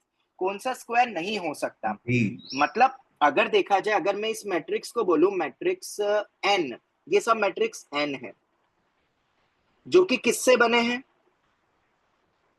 किसी एक मैट्रिक्स के स्क्वायर के एन से बने हैं, और उसकी एंट्री सब क्या है? एंट्रीज क्या है? रियल। रियल है, समझना। हाँ, बहुत ही बढ़िया शानदार सवाल है, और इसमें एक ही ऑप्शन डी के लिए हम देखेंगे भाई, इसके लिए सब कुछ पढ़ना पड़ गया बोलो, और इसीलिए कहीं रीजन दिया नहीं है इसका। ठीक है, और ये मल्टीपल करेक्ट में था। ठीक है, ये भी याद रखना, सिंगल करेक्ट नहीं था कि एक दिख रहा है, क्योंकि एक तो दिख ही रहा है, बताओ कौन सा? सी। क्यों? अरे भाई ये आइडेंटिटी का स्क्वायर तो आइडेंटिटी होता है ना, तो क्या ये मैट्रिक्स किसी का स्क्वायर नहीं हो सकता? अरे खुद का ही स्क्वायर से वो बन रहा है। ठीक है, पर ये टिक करना है क्या? नहीं करना है टिक, क्योंकि तुमसे क्या पूछा? Not the square of the 3x3 matrix. ठीक है, चलो अब फर्स्ट पे आते हैं। ये तो टिक नहीं होगा, ये तो कंफर्म गलत हो गया, क्योंकि ये तो है। चलो फर्स्ट वाला बताओ, फर्स्ट वाला हो सकता है कि नहीं? तो नहीं हो सकता। क्यों नहीं हो सकता? तो मुझे एक बात बताओ, अगर ये मैट्रिक्स वाइज बराबर है तो इसका डिटर्मिनेंट हम ऐसा लिखेंगे, राइट? इसका मतलब इसके डिटर्मिनेंट का स्क्वायर डिटर्मिनेंट n बनना चाहिए। डिटर्मिनेंट n किसके बराबर है? -1 है। करके देख लो, -1 आ रहा है। तो किसी डिटर्मिनेंट का स्क्वायर कभी -1 हो सकता है रियल एंट्रीज? नहीं हो सकता। नहीं हो सकता। तो ये तो एलिमिनेशन मेथड हो गई है, देखो कि ये ऑप्शन तो गलत हुआ। बी के बारे में क्या बोलोगे? तो सही हुआ ना। माइनस आए ही है तो हाँ मतलब ये मतलब सही करेंगे अपन इसको, नॉट पूछा है ना। सेम यहाँ पे भी वही हो रहा है शायद, डिटर्मिनेंट ऑफ m का स्क्वायर -1 हो रहा है, ये भी रियल एंट्रीज से नहीं बन सकता, तो ये ऑप्शन भी करेक्ट हो गया। डी के बारे में क्या बोलोगे? यहाँ पे तो स्क्वायर बन रहा है, देखो। अब स्क्वायर डिटर्मिनेंट पॉसिबल है तो क्या मैट्रिक्स पॉसिबल हो जाएगा किसी का स्क्वायर? ये थोड़ा ना कह सकते, ऐसा लिख देते सॉल्यूशंस नेट पे, पर वो हम कैसे क्लेम कर देंगे? बिल्कुल गलत। मुझे वो मैट्रिक्स बताओ या तो फिर हिट एंड ट्रायल से। तो ये इक्वल टू n का डिटर्मिनेंट जो कि 1 है। ठीक है, डिटर्मिनेंट ऑफ n 1 है, तो इसको हम लिख देंगे क्या? डिटर्मिनेंट ऑफ m का स्क्वायर इज इक्वल टू 1। हाँ, ये तो पॉसिबल है ही सही, किसी मैट्रिक्स के डिटर्मिनेंट का स्क्वायर 1 होना बिल्कुल सही है। पर मैट्रिक्स स्क्वायर वो पॉसिबल है कि नहीं? मैट्रिक्स और डिटर्मिनेंट में ऑब्वियसली फर्क होता है, ये तो तुमने डिटर्मिनेंट की कंडीशन से एलिमिनेशन करा। तो नॉट द स्क्वायर में ए और बी तो आ गया, सी तो है ही, दिख ही रहा है, तो वो हट गया। अब डी है कि नहीं, जरा इस ऑप्शन को देखते हैं, और इसको समझने के लिए अब देखो क्या ये किसी चीज से कनेक्ट हो रहा है? देखते हैं। ये मेरा m स्क्वायर होना चाहिए, ये m स्क्वायर की वैल्यू है, याद रखो। तुम्हें वो m मैट्रिक्स सोचना है क्या होगा जिसका स्क्वायर ये बनेगा। ठीक है, एक तरीके से रिवर्स हो गया। बच्चों ने इसको हिट एंड ट्रायल में मैट्रिक्स निकाल भी लिए थे, पता करने के लिए सही है कि नहीं। वैसे तुम इसको ऑप्शन को छोड़ भी दोगे तो मल्टीपल करेक्ट में ए और बी दो तो तुम्हें मिल ही जाएंगे मार्क्स, कम से कम दो। वो तो एलिमिनेशन से ही हो गया। 0 0 -1।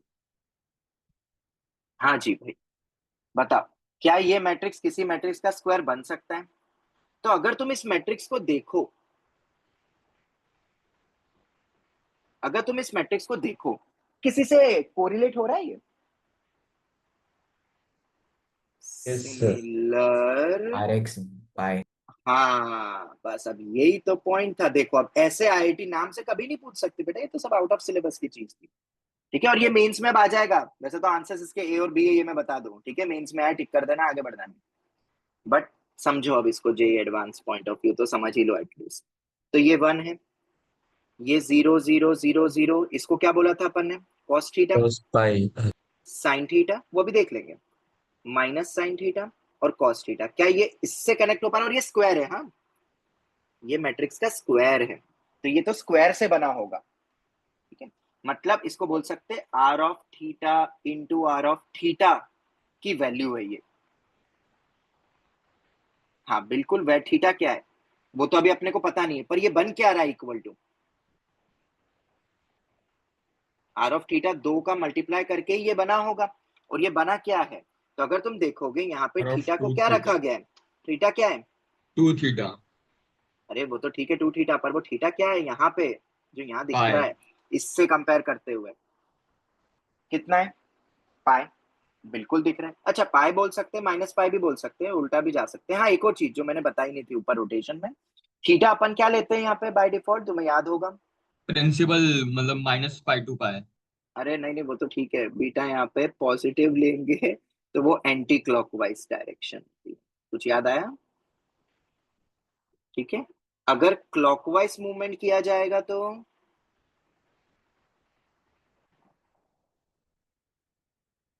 बीटा किससे रिप्लेस हो जाएगा? माइनस बीटा से। ठीक है। यहां पे भी जब हमने 3 वाला लिखा था तब अपने क्या बोला था? थीटा अपना क्या है? Anti clockwise. याद। तो माइनस थीटा अगर लेंगे, क्लॉकवाइज बोले तो थीटा को किससे रिप्लेस कर देना? माइनस थीटा से। है, ये हो गया। तो बेसिकली यहाँ पे हमें पाई भी दिख रहा है, माइनस पाई पे भी वैल्यू सेम ही आ रही है देखा जाए तो। ये तो ऐसे ही मैंने लिख दिया, पर मेनली अपना पाई है यहाँ पे, क्योंकि कॉस पाई की वैल्यू यू नो कितनी होती है। कॉस पाई -1, ये जीरो, ये जीरो। ठीक है। अब तुम सोच के बता सकते हो, बहुत इजी है। अगर तुम इस फॉर्मूले के थ्रू देखोगे, इसको ऐसा लिख लो, R of beta into R of beta करके, दो मैट्रिक्स का प्रोडक्ट, अभी वो रोटेशन मैट्रिक्स का ही प्रोडक्ट हो रहा है, तो दो मैट्रिक्स का प्रोडक्ट कुछ ऐसा बन रहा है अपना। ठीक है। और थीटा यहाँ पे पाए है, तो बता सकते हो बीटा क्या हो सकता है? तुम्हें पता है ना इसकी वैल्यू कितनी हो जाएगी? R of 2 beta. तो बीटा किसके बराबर होगा? पाई/2 कौन से वो मैट्रिक्स होंगे? पाई/2, 1 अरे माइनस पाई/2 या -पाई/2, वो भी ठीक है, दोनों से मिलेगा सेम। पाई/2 या -पाई/2, आप क्लॉकवाइज मूव कर रहे हो कि एंटी क्लॉकवाइज मूव कर रहे हो, उसके अकॉर्डिंगली। एक मिनट, हाँ, एक मिनट।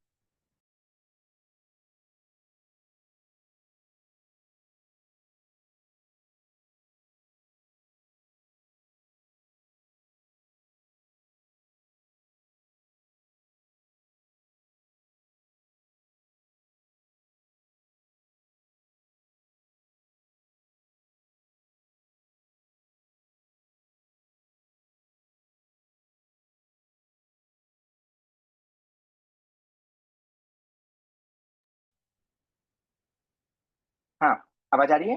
कंटिन्यू करें? कंटिन्यू करें? यस।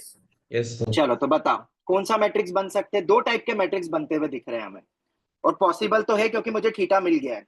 तो ये तो कंफर्म है कि स्क्वायर करके वो मिल सकता है, तो ये कंफर्म है कि ये ऑप्शन गलत होने वाला है, क्योंकि यहाँ पॉसिबल है। और वो मैट्रिक्स कौन से वो भी तुम बता सकते हो, जरा बताओ, जरा बताओ बताओ। 1 0 0 0, पाई/2 पे ये जीरो हो जाएगा, ये 1 हो जाएगा, -1 हो जाएगा, जीरो हो जाएगा। या दूसरा एक और भी लिख सकते हैं, +1 -1 0 0 0 1 0, ये -पाई/2 तो ये 1 हो जाएगा, तो ये -1 हो जाएगा। ये दो एग्जांपल्स हैं जिनका स्क्वायर करो। नाउ क्रॉस चेक कर लो, cross check.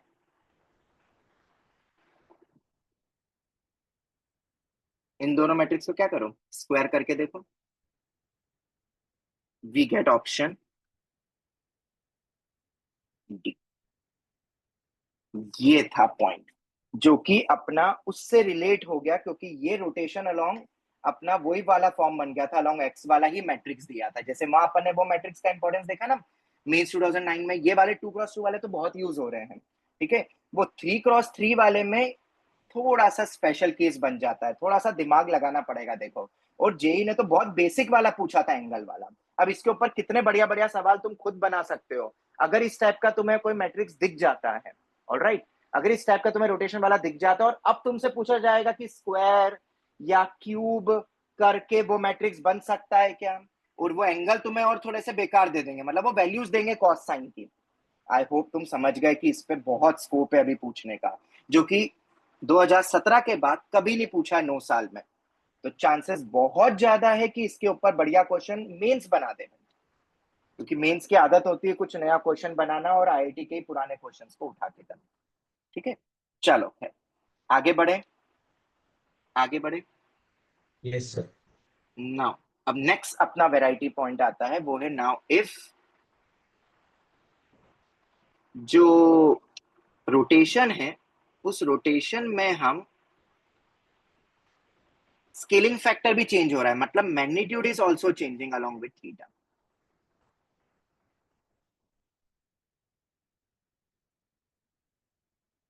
Changing along with theta. ठीक है। इस टाइप का। और क्या इस टाइप का लॉजिक अभी यूज हुआ है? हाँ। अब मैं सीधे तुम्हें क्वेश्चन के थ्रू ही बता रहा हूँ, ज्यादा डेप्थ में अपन जा नहीं रहे इसके ऊपर। तुम्हें पता है जैसे कॉम्प्लेक्स में आता है वो रेशियो, उसी टाइप से जो अपन ने देखा था ना, मॉड जेड अपॉन जेड, ये वाला जो लिखा था, वैसे ही यहाँ पे भी बनता है। कहाँ गया ये वाला। और हम 2x2 में ही देखेंगे। अब इसको 3x3 में अभी फिलहाल मैं लेके नहीं जा रहा, क्योंकि मुझे अभी फिर वो भी बताना है, आइगन वेक्टर्स वैल्यूज भी बतानी है। चलो एक क्वेश्चन करते हैं। ये क्वेश्चन जितना मुझे याद है ये मेंस 2021।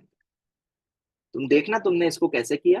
ये एक लाइन का सवाल हो जाएगा अगर तुम्हें ये पता है हेडिंग तो। मैट्रिक्स ए दिया हुआ है A1 A2। अब ये तुम्हें दिख रहा है ये कॉलम मैट्रिक्स है या ये अपना पोजीशन वेक्टर है, कोऑर्डिनेट है, तुम कनेक्ट कर सकते हो अब इसको बहुत अच्छे से। बी है मेरा B1 और B2, ये हो गया। ठीक है। B 2x B2 2x1 matrices, ठीक है, with real entries.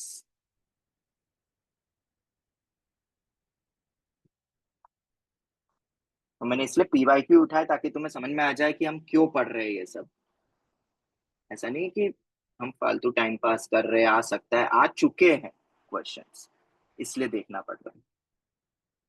Such that A equal to X times of B।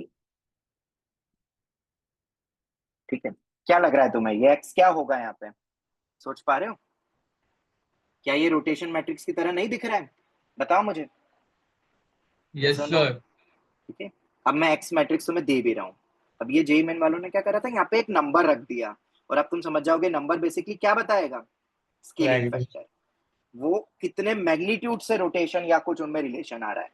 मतलब अब तुमने एक वेक्टर को रोटेट तो किया 2x2 अपने 2D में, जैसे अपन रोटेशन करते हैं कॉम्प्लेक्स की तरह, उसको फील करना, पर उसका मैग्नीट्यूड भी बदल गया, ऐसा हो रहा है।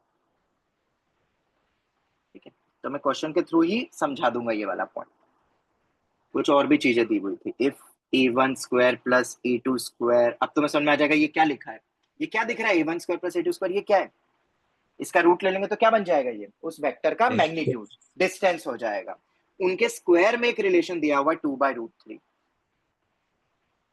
B1 square plus B2 square. किसने करा ये क्वेश्चन अभी तक PYQ? और कैसे किया जरा देखना इस क्वेश्चन को तुम। क्या ये बहुत लेंदी गया था? देखना तो मिल जाएगा ये। तो मेंस 2021 मैंने इतना तुम्हें बता दिया है, अब तुम आराम से देखते रहो, सर्च करते रहो और क्या मेथड हो सकती थी इसकी, वो मैं नहीं बताऊंगा। और वो कुछ नहीं है, वो एल्जेब्रिक मेथड है, नॉर्मल सॉल्व करके। ये भी चीज दी हुई थी, हालांकि हमारे लिए ये वाला पॉइंट काम का ही नहीं है। ये जब तुम नॉर्मल तरीके से करोगे ना तब ये यूज में आएगा।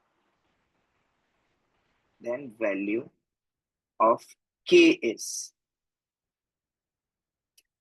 ठीक है। अब इन सबको देखते हुए अब मैं तुम्हें वो पॉइंट बता देता हूँ। ठीक है।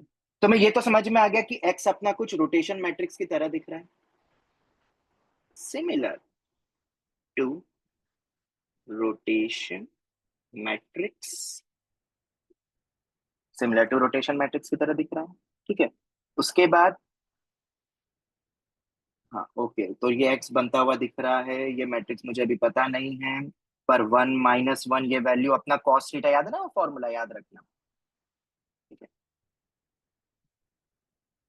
पहले तो तुम्हें वो बता दूं कि वो रेडियस क्या है, वो मैग्नीट्यूड क्या है। ये b है,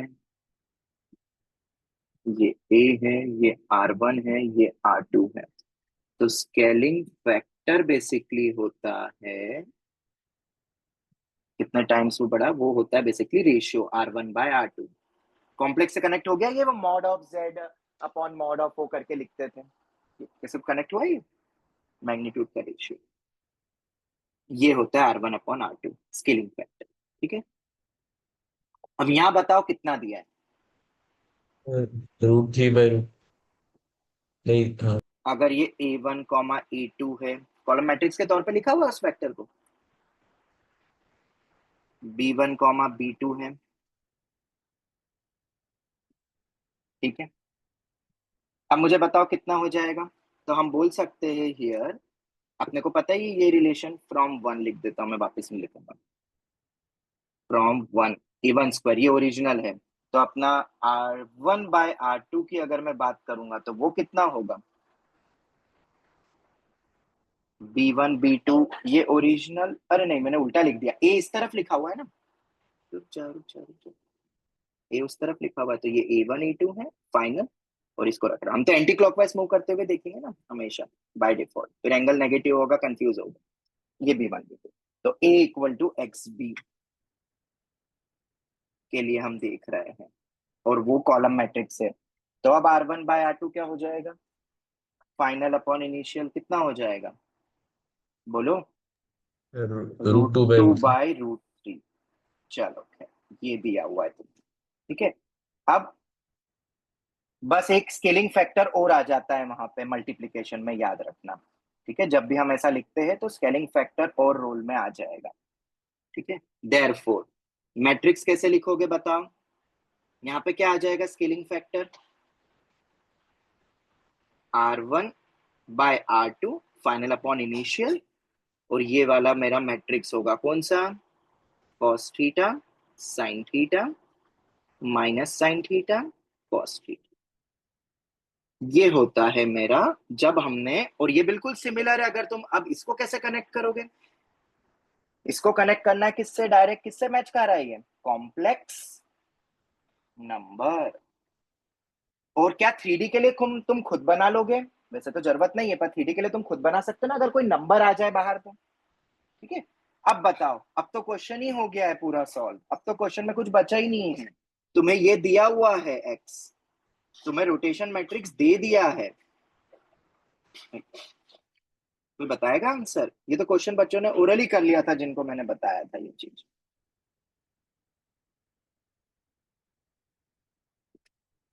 हाँ जी, कैसे करोगे बताओ जल्दी से, क्या होगा वो थीटा, और कंपेयर कैसे करोगे, और मुझे के निकालना है।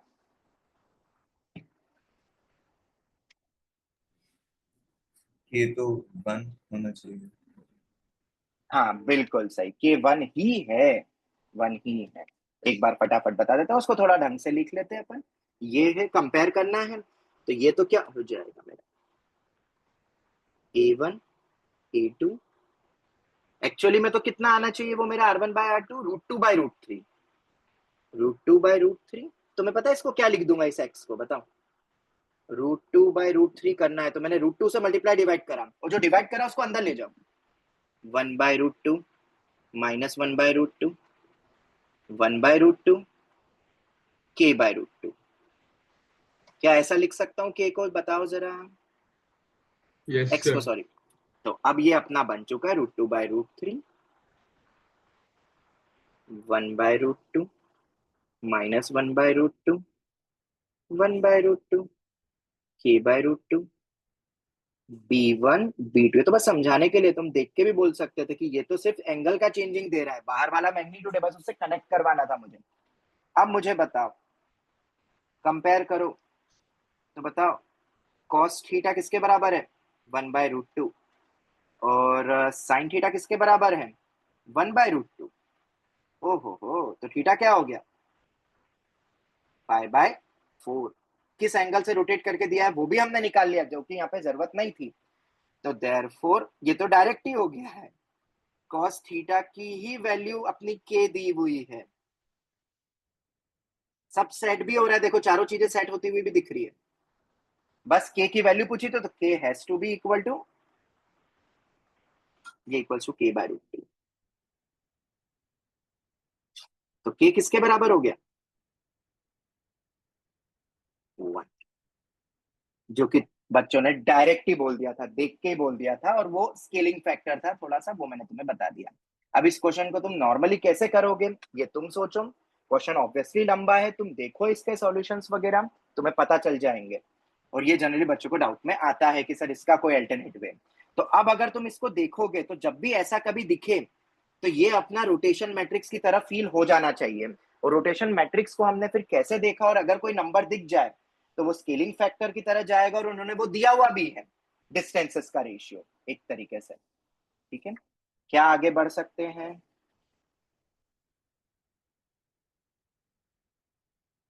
क्या आगे बढ़ सकते हैं, यस सर। ठीक है। अब ऐसा नहीं कि ये एक ही बार क्वेश्चन है, अब ऐसे तो बहुत सारे तुम्हें क्वेश्चन मिल जाएंगे, पर वो क्या होगा, वो डायरेक्ट रोटेशन मैट्रिक्स से कनेक्ट हो जाते हैं। जैसे देखो मेंस 2023 का सवाल बताऊं, तो ऐसा कुछ था, पर वो हो जाएगा वो तो बहुत इजीली। मैट्रिक्स ए दिया हुआ था हाफ ऑफ 1√3 -√3 और 1, ठीक है।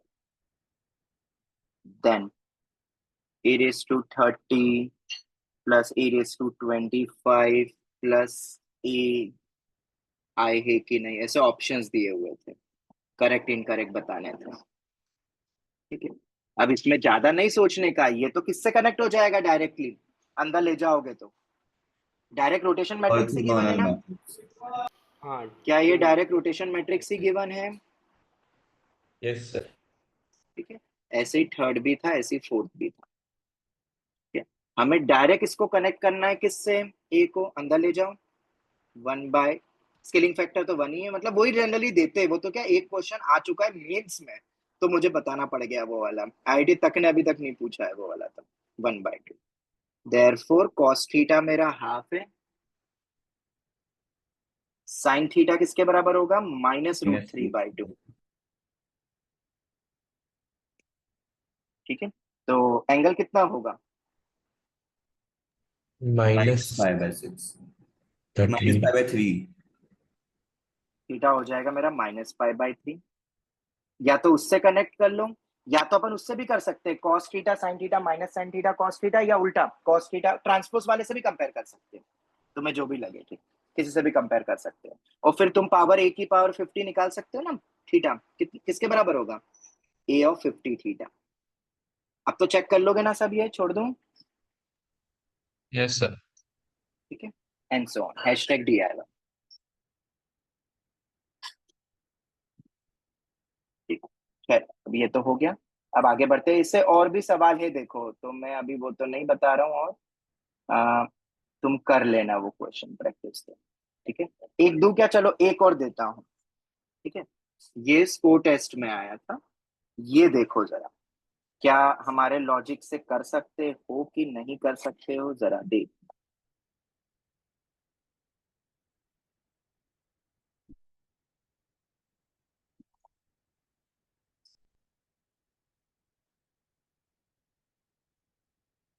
मैट्रिक्स एक्स दे रहा हूं, 3 0 3 और 3, वाई मैट्रिक्स दे रहा हूं, √7/√8, 1/, ये तो डायरेक्ट वो ऑर्थोगोनल के एग्जांपल से हो जाएगा, -1/2√2, वैल्यूज को ही देख लो, तुम अपने आप कनेक्ट कर जाओगे, हुआ कि नहीं कनेक्ट, वैल्यूज को देख के y कैसा है, हाँ ठीक है। z अपना हो गया y की पावर t, हमने ये रेगुलर क्लास में कर चुके हैं ऐसे सवाल, पावर वाले, तुम्हें याद है ऑर्थोगोनल का एग्जांपल, पावर बीच में चले जाएगी, क्लास में कर चुके, देखो एक बार। इफ m y z की पावर 2022 y ट्रांसपोज, ये दिया हुआ है, तो पहले z की पावर, फिर उसको बीच में रखोगे, ऑर्थोगोनल वो तुम्हें सब पता है क्या है, m अपना एक कोई भी 2x2 का मैट्रिक्स है, ठीक है। तो तुम्हें वैल्यू बतानी है, find lambda which is equal to m21 -m11 -m22 upon 3⁻2022, कर लोगे ये तो नॉर्मली सवाल है, इसका अपने रोटेशन उससे कोई मतलब नहीं, इसको डायरेक्ट ऑर्थोगोनल से कनेक्ट करो, अपने r(θ) से कंपेयर करो, ये y वाला, ठीक है। और इसमें भी देख सकते हो, x भी अपन निकाल सकते हैं, क्या x को हेजनबर्ग वाला बना सकते हैं 2x2, सोच के देखो, और भी आसान हो जाएगा, और ट्रिकी वे हो जाएगा, अभी तक हमने जितना भी पढ़ा सब यूज हो गया। बताओ जरा, क्या x मेरा हेजनबर्ग ऑफ 2x2 बन सकता है, नहीं बन सकता, देखो मैं बताता हूँ, 3 बाहर कर दो, सब में से बाहर निकलता है मैट्रिक्स में, तो बताओ जरा, ये समझ में आता है? Yes sir. तो जरा अगर मैं x की पावर n अगर तुमसे पूछता हूं, तो क्या होगा, x की पावर n, मतलब अगर मैं पूछता हूँ 2a की पावर 5, तो 2a को 5 बार मल्टीप्लाई करना है, तो मैट्रिक्स से डिटरमिनेंट तो ना पूछ रहा हूँ, जो प्रॉपर्टी लगेगी, तो 3 की पावर n इनटू क्या हो जाएगा बोलो, ये तो 10 सेम ही n रहेगा, ये हो जाएगा n हो जाएगा, 1 का n टाइम्स ऑफ a हो जाता है ना ये। ठीक है, लो अब तो कर ही लोगे मेरे ख्याल से, वैसे हमने क्वेश्चन कर चुका है, वो IIT PYQ था, वो भी बहुत पुराना, और मेंस में भी आ गए थे। आंसर मैंने दे दिया है, कर लोगे ट्राई खुद, यस सर। हाँ मेंस में हम उम्मीद कर सकते हैं। ठीक है, तो अभी तक तो जो क्वेश्चन आए उसी टाइप के मैंने दिए, क्वेश्चन और बन सकते हैं नए, और जब नए बनेंगे तो मैंने उसकी थ्योरी तुम्हें अच्छे से बता दी है। ये परफेक्टली खत्म हुआ। 1 मिनट, हाँ मेरी एक और क्लास है तो वो थोड़ा सा डिले करना पड़ेगा उनका, बैलेंस वालों का, जस्ट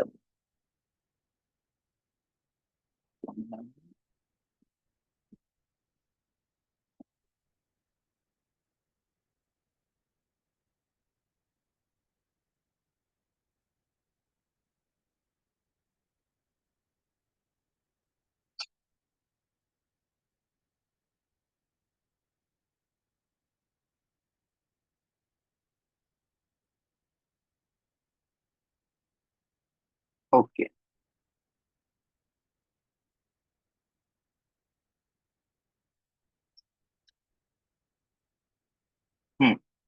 लिखना अब नेक्स्ट, आइगन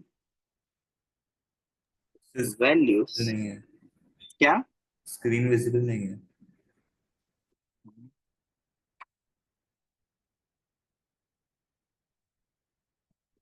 हाँ अब बताओ, यस अब है दिख रहा है। Eigen values and eigen vector. चलो अब इस लॉजिक को समझते हैं जरा अच्छे से।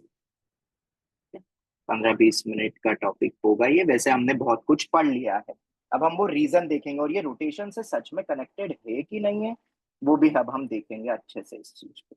ठीक है, समझ लेना बहुत अच्छे से, क्योंकि आइगन वेक्टर यहाँ पे आ रहा है, और वेक्टर्स और मैट्रिक्स अब कनेक्ट हो जाएंगे और अच्छे से। ठीक है, कोई भी मेरे पास, लेट सपोज मैं अपन कोऑर्डिनेट से देख लेते हैं। ठीक है, एक कोई भी वेक्टर है एक्स एक्सिस के अबाउट, मान लो 1,0, अगर मैं एक पॉइंट वाइज बोलूं तो इसको मैं कुछ वेक्टर बोल रहा हूं, मान लो V1 वेक्टर। अभी क्या है, कैसे आएंगे ये टर्म्स वो मैं सब बताऊंगा। ठीक है, तो V1 वेक्टर को अपन क्या लिख रहे हैं यहाँ पे, 1 और 0, पता ना, ये तो इस तरीके से लिख सकते हैं, अभी अपन ने देखा था। ऐसे V2 को मैं क्या लिखूंगा, अगर मैं एक और मैट्रिक्स ले लूं, चलो इस डायरेक्शन में ले लिया, मतलब मान लो मैंने कोई दूसरा वेक्टर है, ठीक है, -1 -2, ये ले लिया। ठीक है, मैं अभी इसको x बोल देता हूँ और इसको y, मतलब ये कोई भी एक रैंडम मैट्रिक बाहर निकल रहा है, जिसके दो ही अभी अपन देख रहे हैं, z अभी कोऑर्डिनेट वगैरह कुछ ले नहीं रहे, ये कोई भी एक दूसरा वेक्टर है, पोजीशन है -1, -2 की, ऐसे समझ लो। ठीक है, ये वो अपना z एक्सिस वो नहीं है अपना, ठीक है, नॉर्मल ये बनाया है, कोई भी रैंडम जो बाहर निकल रहा है पर इस प्लेन में नहीं है, और ये अपना z प्लेन ले लेते हैं, इसको हटा दो, तो इसको हम लिखेंगे -1 -2। ठीक है, अब ये तो खैर अपन ने लिख लिया। ठीक है, एक मैट्रिक्स ए हम डिनोट करते हैं, ये कैसे बना ये वाला मैट्रिक्स मैं अभी बता रहा हूँ, एक एग्जांपल दे रहा हूँ अभी बस मैं, तुम फिर तुम खुद देखोगे, -1 4 -2 और 5।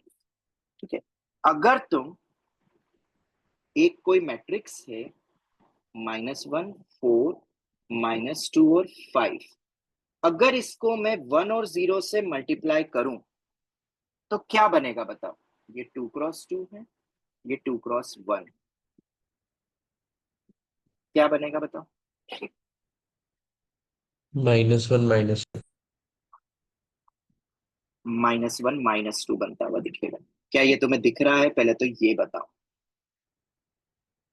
अभी हमने रोटेशन मैट्रिक्स देखा ही था, वो अभी हट जाएगा, अभी अपन ने ये लिखा, अभी समझना है इसको।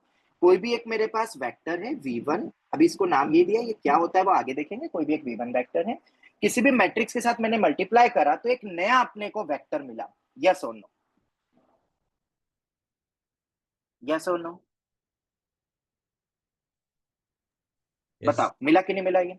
ठीक है, तो बेसिकली यहाँ पे हुआ क्या है वो जरा समझते हैं। ठीक है, अगर मैं इसी चीज को ऐसे लिखूं, ये मेरा कोई भी एक मैट्रिक्स ए है, ठीक है, और उसके साथ में मैंने कोई एक वेक्टर मल्टीप्लाई करा है, ठीक है, जिसको मैं इनवर्ट वेक्टर बोल रहा हूँ, ठीक है, जिससे जो मुझे मिला इनपुट इनिशियल भी बोल सकते हो, मुझे एक आउटपुट वेक्टर मिला जिसको मैंने वी आउट करके लिख दिया। क्या ये नोटेशन समझ में आ रहा है? ये क्या लिखा अपन ने, कोई भी एक मैट्रिक्स था, उसको एक वेक्टर के साथ मल्टीप्लाई करा और मुझे एक दूसरा वेक्टर मिल गया। यस और नो? तो जनरली क्या होता है, सुनना, जनरली क्या होता है, अगर अपन बात करें अ मैट्रिक्स, जनरली कोई भी एक मैट्रिक्स, ये मैट्रिक्स दिख रहा है ना अपना एक मैट्रिक्स, जनरली वो मैट्रिक्स क्या करता है, किसी भी एक वेक्टर को generally rotate and scales input vector. इस बात से एग्री करते हो? बताओ। ये एक वेक्टर था, उसको एक मैट्रिक्स, कोई भी एक अपने पास वेक्टर था, ठीक है, इनपुट वेक्टर, उसको किसी भी मैट्रिक्स से मल्टीप्लाई करा तो एक नया वेक्टर बना। और वो किस टाइप का है? क्या उसका मैग्नीट्यूड सेम है? बताओ, क्या उसका मैग्नीट्यूड सेम है? क्या उसका डायरेक्शन सेम है? क्या नहीं। मतलब एक मैट्रिक्स जनरली रोटेट और स्केलिंग दोनों करता है किसी भी एक वेक्टर को। इस बात से एग्री करते हो? जब किसी भी एक वेक्टर को हम अगर एक किसी भी मैट्रिक्स से मल्टीप्लाई करें तो वो जो एक नया वेक्टर बनेगा उसका मैग्नीट्यूड भी बदल गया, उसका स्केलिंग फैक्टर भी बदल गया इन जनरल। इस बात से एग्री करते हो कि नहीं? अब ये अपना नॉर्मल वाला नहीं, कॉस अल्फा साइन अल्फा, ठीक है, वो अब हटा देना, ये कनेक्ट हो जाएगा। बट अभी ये स्टेटमेंट समझ में आया कि नहीं, पहले तो ये बताओ। Yes sir. ठीक है, बट अब सुनना यहाँ पे, बट तुम्हें पता है इसी वेक्टर के लिए इसका तो मैग्नीट्यूड और वो डायरेक्शन दोनों बदल गई, but some vectors will not get rotated. अब समझना, हाँ, अब वो थ्योरी आएगी, will not get rotated but only scaled. Scaled मतलब जिनका सिर्फ मैग्नीट्यूड बदलेगा, डायरेक्शन नहीं बदलेगा। ठीक है, ऐसे भी कुछ वेक्टर्स होते हैं किसी भी मैट्रिक्स के लिए। जैसे ये मैट्रिक्स अपन ने ली कोई भी रैंडम, अभी मैंने ये वेक्टर लिखा था तो इसका तो सब कुछ चेंज हो गया, पर ऐसे कुछ वेक्टर्स बन सकते हैं इसके लिए, इस मैट्रिक्स की अगर अपन बात करें, गिवन मैट्रिक्स के लिए ऐसा कोई वेक्टर हम ले सकते हैं, इनवर्ट वेक्टर, जिसको जब मल्टीप्लाई करेंगे तो जो नया वेक्टर बनेगा उसका सिर्फ मैग्नीट्यूड बदलेगा, डायरेक्शन नहीं बदलेगा। Will not get rotated but only scale, और इन्हीं को बोलते हैं दीज vectors are called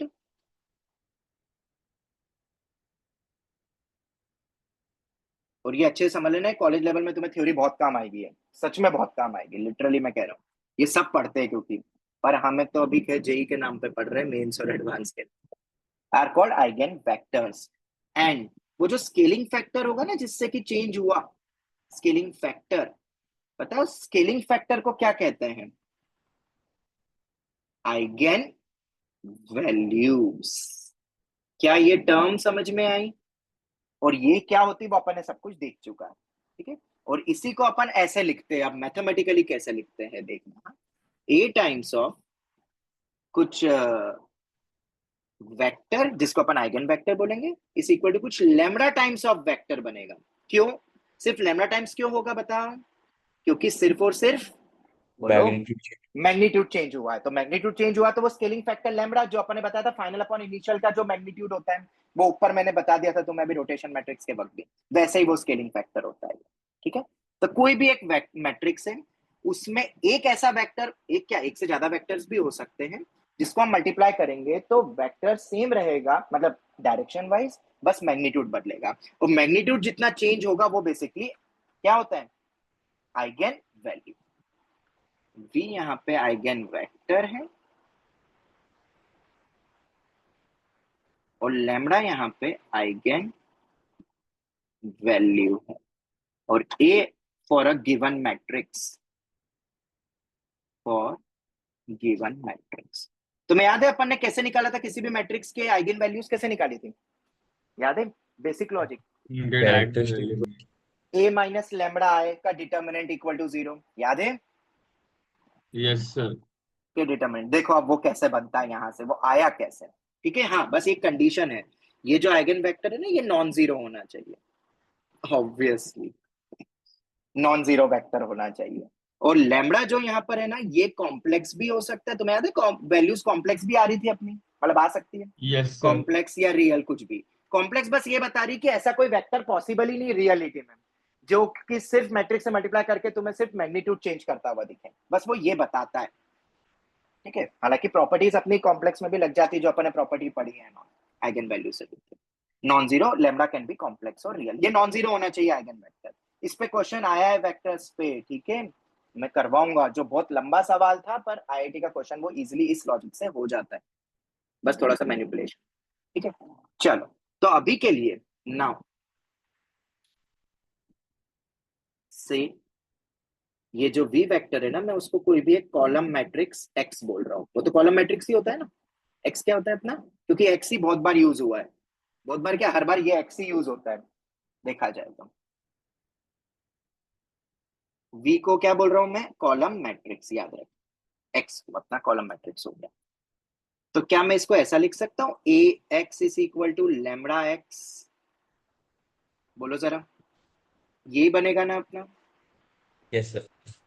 इसी को एक तरफ लाओ, ए माइनस लेमड़ा, ठीक है, लेमड़ा आई लगाना पड़ेगा क्योंकि वो स्केलर है, times of x is equal to 0।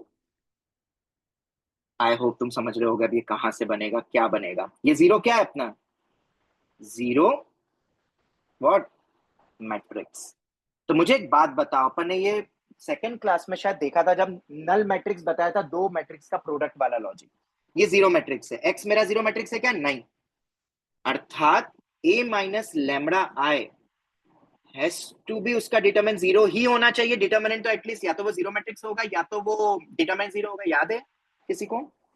अगर Yes, ये sir. 0 मैट्रिक्स हो जाता तो फिर ये बगल वाला कुछ भी हो, इसका कोई भी डिटरमिनेंट हो, कुछ भी हो, कोई मैटर नहीं करता, 0 मैट्रिक्स से मिलेगा। पर अगर एक्स मेरा नॉन 0 मैट्रिक्स है तो इसका डिटरमिनेंट होना 0 है। मैट्रिक्स 0 मैट्रिक्स भी हो सकता है, या इन जनरल बोलूंगा उसका डिटरमिनेंट तो 0 होना मैंडेटरी है, क्योंकि अगर ये 0 मैट्रिक्स नहीं हुआ, ये है नहीं, और ये 0 मैट्रिक्स है, तो दोनों का डिटरमिनेंट 0 होना चाहिए। अगर ये मेरा 0 मैट्रिक्स नहीं है और ये 0 मैट्रिक्स हो गया तो भी 0 हो जाएगा। तो डिटरमिनेंट तो सभी केसेस में ए माइनस लैम्बडा आएगा 0 ही होगा। और अब तुम समझ गए होगे कि इसको जब हम सॉल्व करके बोलते थे तो लैम्बडा क्या देता था, आइगन वैल्यूज। तो वो लैम्बडा अपना वो ही था, इसीलिए मैंने उसको लैम्बडा से डिनोट करा और वो सब वहां से कनेक्ट हुआ स्टैंडर्ड नोटेशन। कोई डाउट, ठीक है। और यहीं से Yes. अपन आइगन वैल्यूज निकाल लेते हैं, वो तुम्हें सब पता है, अब वो अपन उस पर जा नहीं रहे। अब इसके बाद आइगन वैल्यूज की प्रॉपर्टीज हमने देख चुकी थी, डिस्कस कर लिया सब प्रॉपर्टीज। ए का पता है तो ए स्क्वायर का क्या होगा एंड ऑल, वो सब तुमने पढ़ चुका है, ठीक है। तो उस पे हम जा नहीं रहे, हमें आइगन वेक्टर को क्योंकि थोड़ा सा आगे बढ़ाना। हाँ, उसमें एक चीज का मैंने नहीं बता देता क्या, अगर ए का लेमड़ा 1 लेमड़ा 2 लेमड़ा 3 है तो ए इनवर्स का बता दिया था क्या, हाँ सर। शायद बता दिया था। 1 बाय लेमड़ा ये बता दिया था, देख लो एक बार, मुझे यस याद सर। नहीं। अच्छा, ये बता दिया था, ठीक है। तो एडजॉइंट का नहीं बताया होगा शायद, एडजॉइंट का भी बता दिया था क्या, एडजॉइंट का वैसे इसी से निकल जाएगा।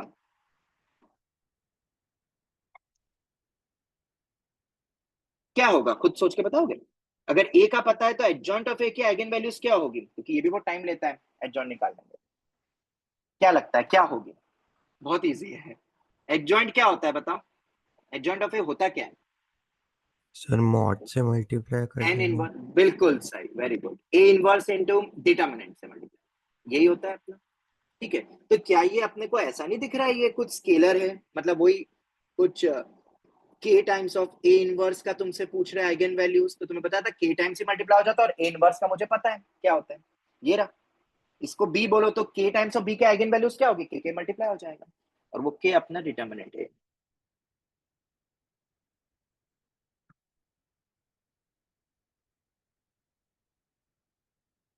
ये होता है अपना एडजॉइंट ऑफ a, ठीक है। ये आइगन वैल्यूज हो गई इसकी भी, ये वाला एडजॉइंट रह गया था, ये भी लिख लो, बाकी तो मैंने तुम्हें सब बताया हुआ है, ठीक है। अब मैं उस पर जा नहीं रहा, ठीक है। तो किसी भी एक मैट्रिक्स जिसका ऑर्डर n है, उसके टोटल कितनी आइगन वैल्यूज हो सकती है, रियल या इमेजिनरी, सर एन। डिस्टिंक्ट हो या रियल हो, n होगी। डिस्टिंक्ट बात करें तो एटमोस्ट n होगी ऑफ ऑर्डर, वो तो पता है ना, ठीक है।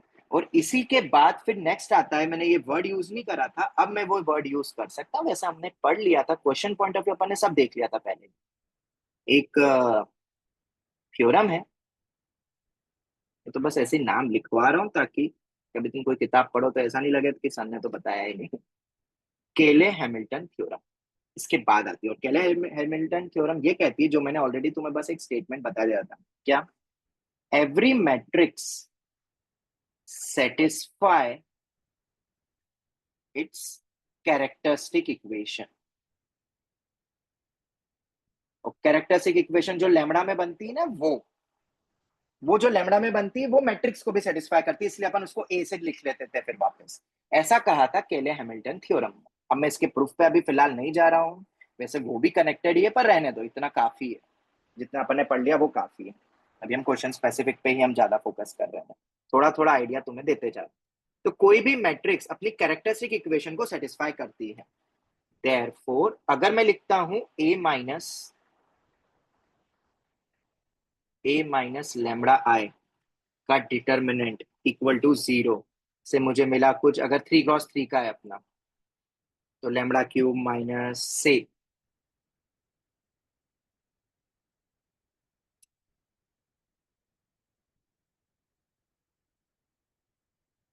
ये है, ठीक है।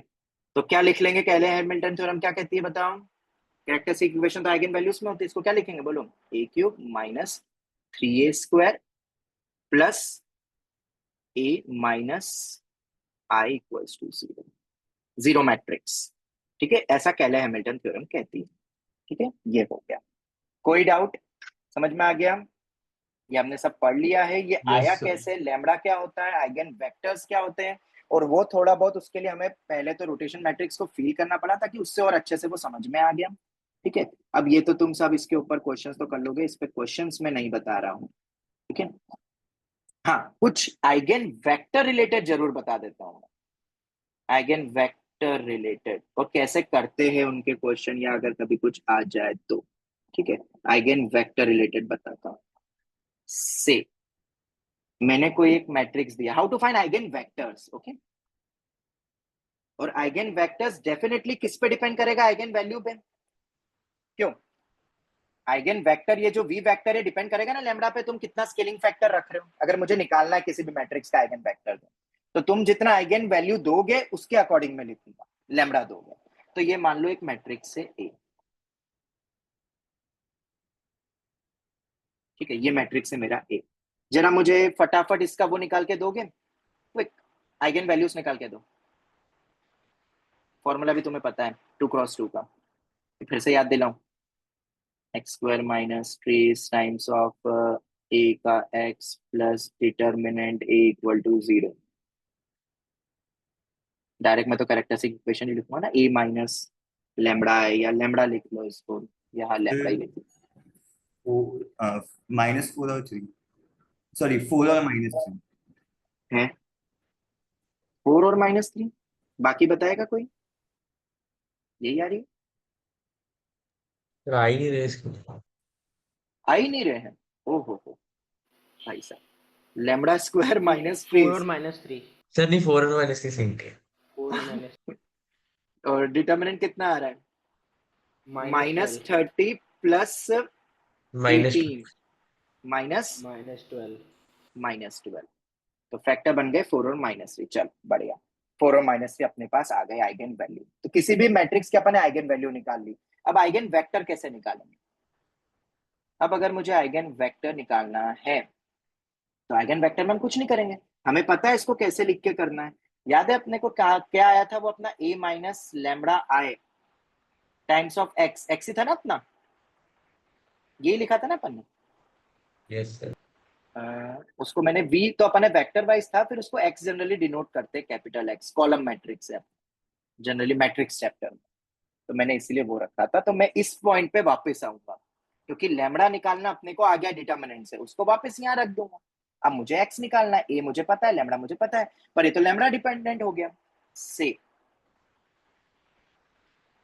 If lambda is equal to 4, lambda अगर 4 हो गया तो बताओ कैसे निकालोगे? मैट्रिक्स क्या है अपना a, मैंने क्या माना था, -5 2 -9 और 6, -5 और 2 -9 और 6 minus lambda I, lambda lambda 0 0 times of x is equal to, और x भी क्या है अपना कॉलम मैट्रिक्स है ना, उसको भी तो लिखो अब, x1 x2 is equal to 0 0। हाँ भाई Y1 बता, सर x1 और Y1 लेमड़ा अपन रख भी देते हैं। हाँ वो x1 y1 करते हैं, ये हो ये कितना था अपना 4 4 था ना अपना ये। चलो तो कितना आ रहा है -5 -4, ये हो गया -9 2 -9 6 -4 2। ये मैट्रिक्स में हमें कॉलम मैट्रिक्स ऐसा सोचना है जिसके मल्टीप्लिकेशन से मुझे 0 और 0 मिल जाए, ये है। तो सोच सकते हो, हाँ कंपेयर कर ले तो इसको सॉल्व कर लो। -9x1 करो उसको मल्टीप्लाई, -9x1 + 2y1। से इन्फिनिट बनेंगे ना? हाँ बिल्कुल इनफाइनाइट बने, वेक्टर्स इनफाइनाइट हो जाएंगे वो अपने, ठीक है। किसी भी एक वेक्टर वो उसके अकॉर्डिंगली वेक्टर अगर देखा जाए तो -9x1 + 2y1 is equal to 0 0, दोनों ही सेम आ गए। तो -9x1 + 2y1 is equal to 0, मतलब x1/y1, मतलब ऐसे इस मैट्रिक्स के लिए इनफाइनाइट वेक्टर्स पॉसिबल है जिसका स्केलिंग फैक्टर अगर मुझे रखना है क्या 4, और वो कैसे बना, जिसपे वो बनेगा वो फिक्स्ड हो जाते हैं अपने आइगन वेक्टर्स, हर कोई अपन नहीं ले सकते, पर उस टाइप के भी इनफाइनाइट पॉसिबल है आइगन वेक्टर्स अगर देखें तो। स्केलिंग फैक्टर 4 के लिए, मतलब यहाँ पे जो अपन ने स्टार्ट करा था, अगर ये पार्ट यहाँ पे हम क्या रखें, अगर ये 4 है स्केलिंग फैक्टर और ये मैट्रिक्स तुम्हें गिवन दे दिया, तो मैं किससे मल्टीप्लाई करूं, ये वाला, ये किससे मल्टीप्लाई करूं अपन इस टाइप से, ठीक है, जैसे एक एग्जांपल दिया था उसके लिए। तो ऐसे इनफाइनाइट मेरे पास कॉलम मैट्रिक्स पॉसिबल है, और वो कॉलम मैट्रिक्स x1/y1 यहाँ कितना निकल के आया, या इसको थोड़ा सा रेशियो वाइज लिख लो ना, x1/2 is equal to y1/9। Therefore x1 मेरा 2k हो गया कुछ, y1 मेरा हो गया 9k।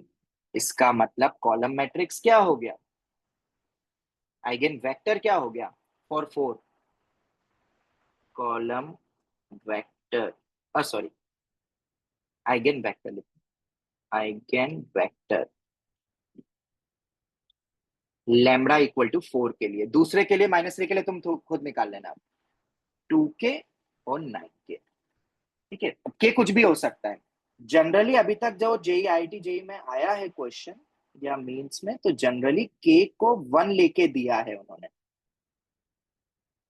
पर के 1 जरूरी है क्या, नहीं, कुछ भी हो सकता है 2 के 9 के, जनरली 1 के ऊपर क्वेश्चन आए हुए हैं। जब हम करेंगे उसके क्वेश्चन नेक्स्ट टाइम, जब तुम्हें समझ में आ जाए। इतना क्लियर हो गया, कोई डाउट बोलो जल्दी से, नो आइगन सर। वेक्टर के। हाँ चल आगे बढ़ते हैं, अब कुछ इसमें भी ट्रिक्स है जो कि पूछ रहे हैं, ज्यादा से ज्यादा वही चीज पूछी जा रही है कि अगर इफ, ये डायरेक्ट रिजल्ट ही पूछे जा रहे हैं, मतलब ये मेथड नहीं भी आती तो भी काम हो जाएगा, क्योंकि वो तो डायरेक्ट बता रहे हैं जो क्वेश्चंस दे रहे हैं, कि अगर इस टाइप का कोई मैट्रिक्स गिवन है, क्या बोलते हैं इसको, डायगोनल मैट्रिक्स।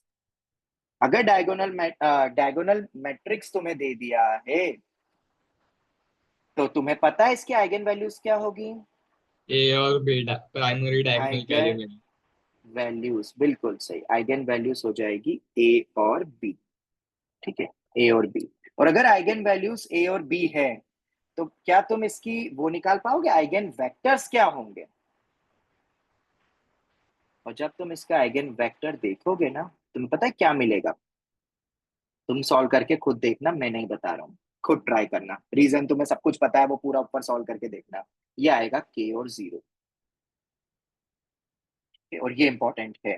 हाँ पर ये के और 0 किसके लिए अभी मैं बता रहा हूँ, क्योंकि ये तो दोनों के लिए अलग अलग आएगा, फॉर लैम्बडा इक्वल टू ए के लिए, जो पहला वाला है 1 1 वाला, और लैम्बडा इक्वल टू बी के लिए क्या आएगा, 0 और के,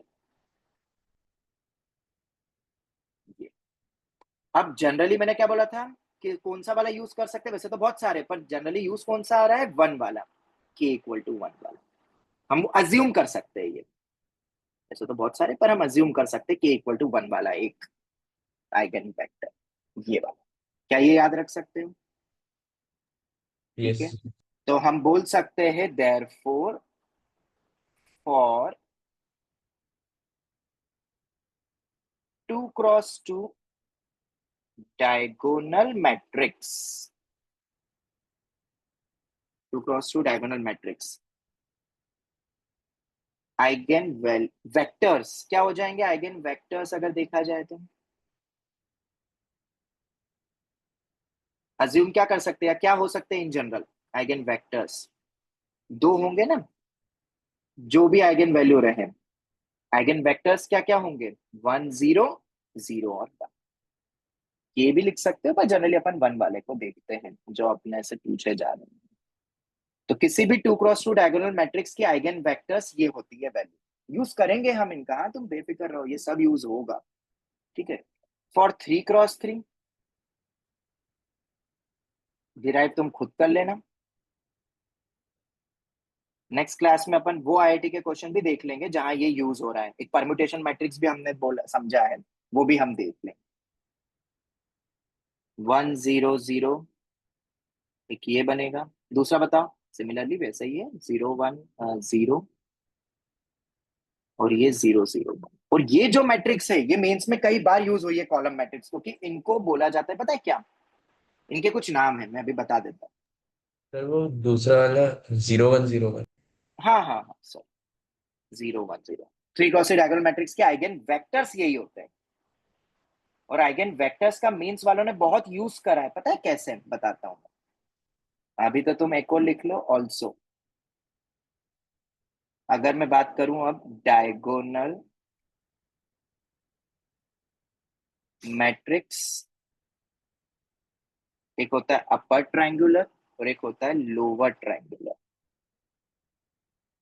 पता है ना ये सब matrix, upper triangular lower triangular and all. ठीक है, इन सब की आइगन वैल्यूज तो तुम्हें पता ही है कैसे निकलती थी, डायगोनल एलिमेंट्स होते थे। ठीक है, पता है कि नहीं? फटाफट बता दो, इनकी आइगन वैल्यूज क्या होती थी? डायगोनल फेस एलिमेंट्स, ये इसके मतलब साथ में के लिख देता एलिमेंट्स हूँ, डायगोनल एलिमेंट्स ही होते थे। मैंने वापस से ये लिख दिया ये पॉइंट। आइगन वेक्टर के बारे में बात नहीं कर रहा, वो तो डायगोनल का ही हम बोल सकते बस, आइगन वैल्यूज। पर ये एक बार वापस से लिख लिया, आइगन वैल्यूज इन तीनों की तो वही होती है, और डायगोनल मैट्रिक्स की हमें ये भी पता है क्या क्या होती है आइगन वेक्टर्स। ठीक है, अब इनको कुछ नाम जो मैं बोल रहा था, इसको बोला जाता है पता है क्या, E1, इसको जनरली बोला जाता है E2, और इसको जनरली बोला जाता है E3। ठीक है, और ये जो E1 E2 E3 है, ये तुम पीवाई की उसमें बहुत देखोगे, अगर तुमने अभी तक देखा है कि नहीं, ये मिलेंगे तुम्हें। E1 E2 E3 को हम बोलते हैं बेसिस वेक्टर्स। अब क्यों ये बेसिस वेक्टर्स बोला जाता है इनको, उसका एक रीजन है, बताता हूं। ठीक है, इनका यूज क्या है बेसिस वेक्टर्स का, मेंस लेवल पे भी बहुत यूज हो जाता है इनका। कोई भी अपना मैट्रिक्स है, देखना हाँ जादू देखने वाले, और इस टाइप के क्वेश्चंस अब तुम्हें पीवाई क्यों मिलेंगे तो उसको अप्लाई करना है direct. A1 B1 C1 A2 B2 C2 और A3 B3 C3, ये कोई भी एक मेरा मैट्रिक्स है। ठीक है, मुझे एक बात बताओ, अगर मैं इस ए के साथ ई वाला कॉलम वेक्टर मल्टीप्लाई कर दूं तो बताओ क्या बनेगा? E1। सर हाँ बेटा, सर क्लास और कितना लंबा चलेगा, क्योंकि कैलाश सर ने लिंक भेज दिया उनको क्लास का। बस 5 मिनट और लूंगा, 5-10 मिनट। ठीक तुम रिकॉर्डिंग देख लेना, वरना आखिरी का बस थोड़ा सा ही पार्ट बचा है, फिर मैं इसको वाइंड अप कर दूंगा। ठीक है, ठीक जी। क्योंकि मेरी 11 बजे से वैसे भी दूसरी क्लास है, मुझे खत्म करना ही पड़ेगा। ठीक है, चलो खैर ये हो गया। बताओ A × E1 क्या आएगा, बताओ। 0 0 0, बताओ जरा, A और E1 का प्रोडक्ट क्या बन रहा है? A1 A2 A3। A1 A2 A3, देखते जाना अभी। ठीक है, A × E2 क्या होगा? B1 B2। A × E2 B1 B2 B1 B2 B3 और ऐसे A इंटू E3 क्या होगा? C1 C2 C3। मतलब हमें क्या मिल रहा है इनसे मल्टीप्लाई करके? बोलो क्या मिल रहा है हमको इससे मल्टीप्लाई करके?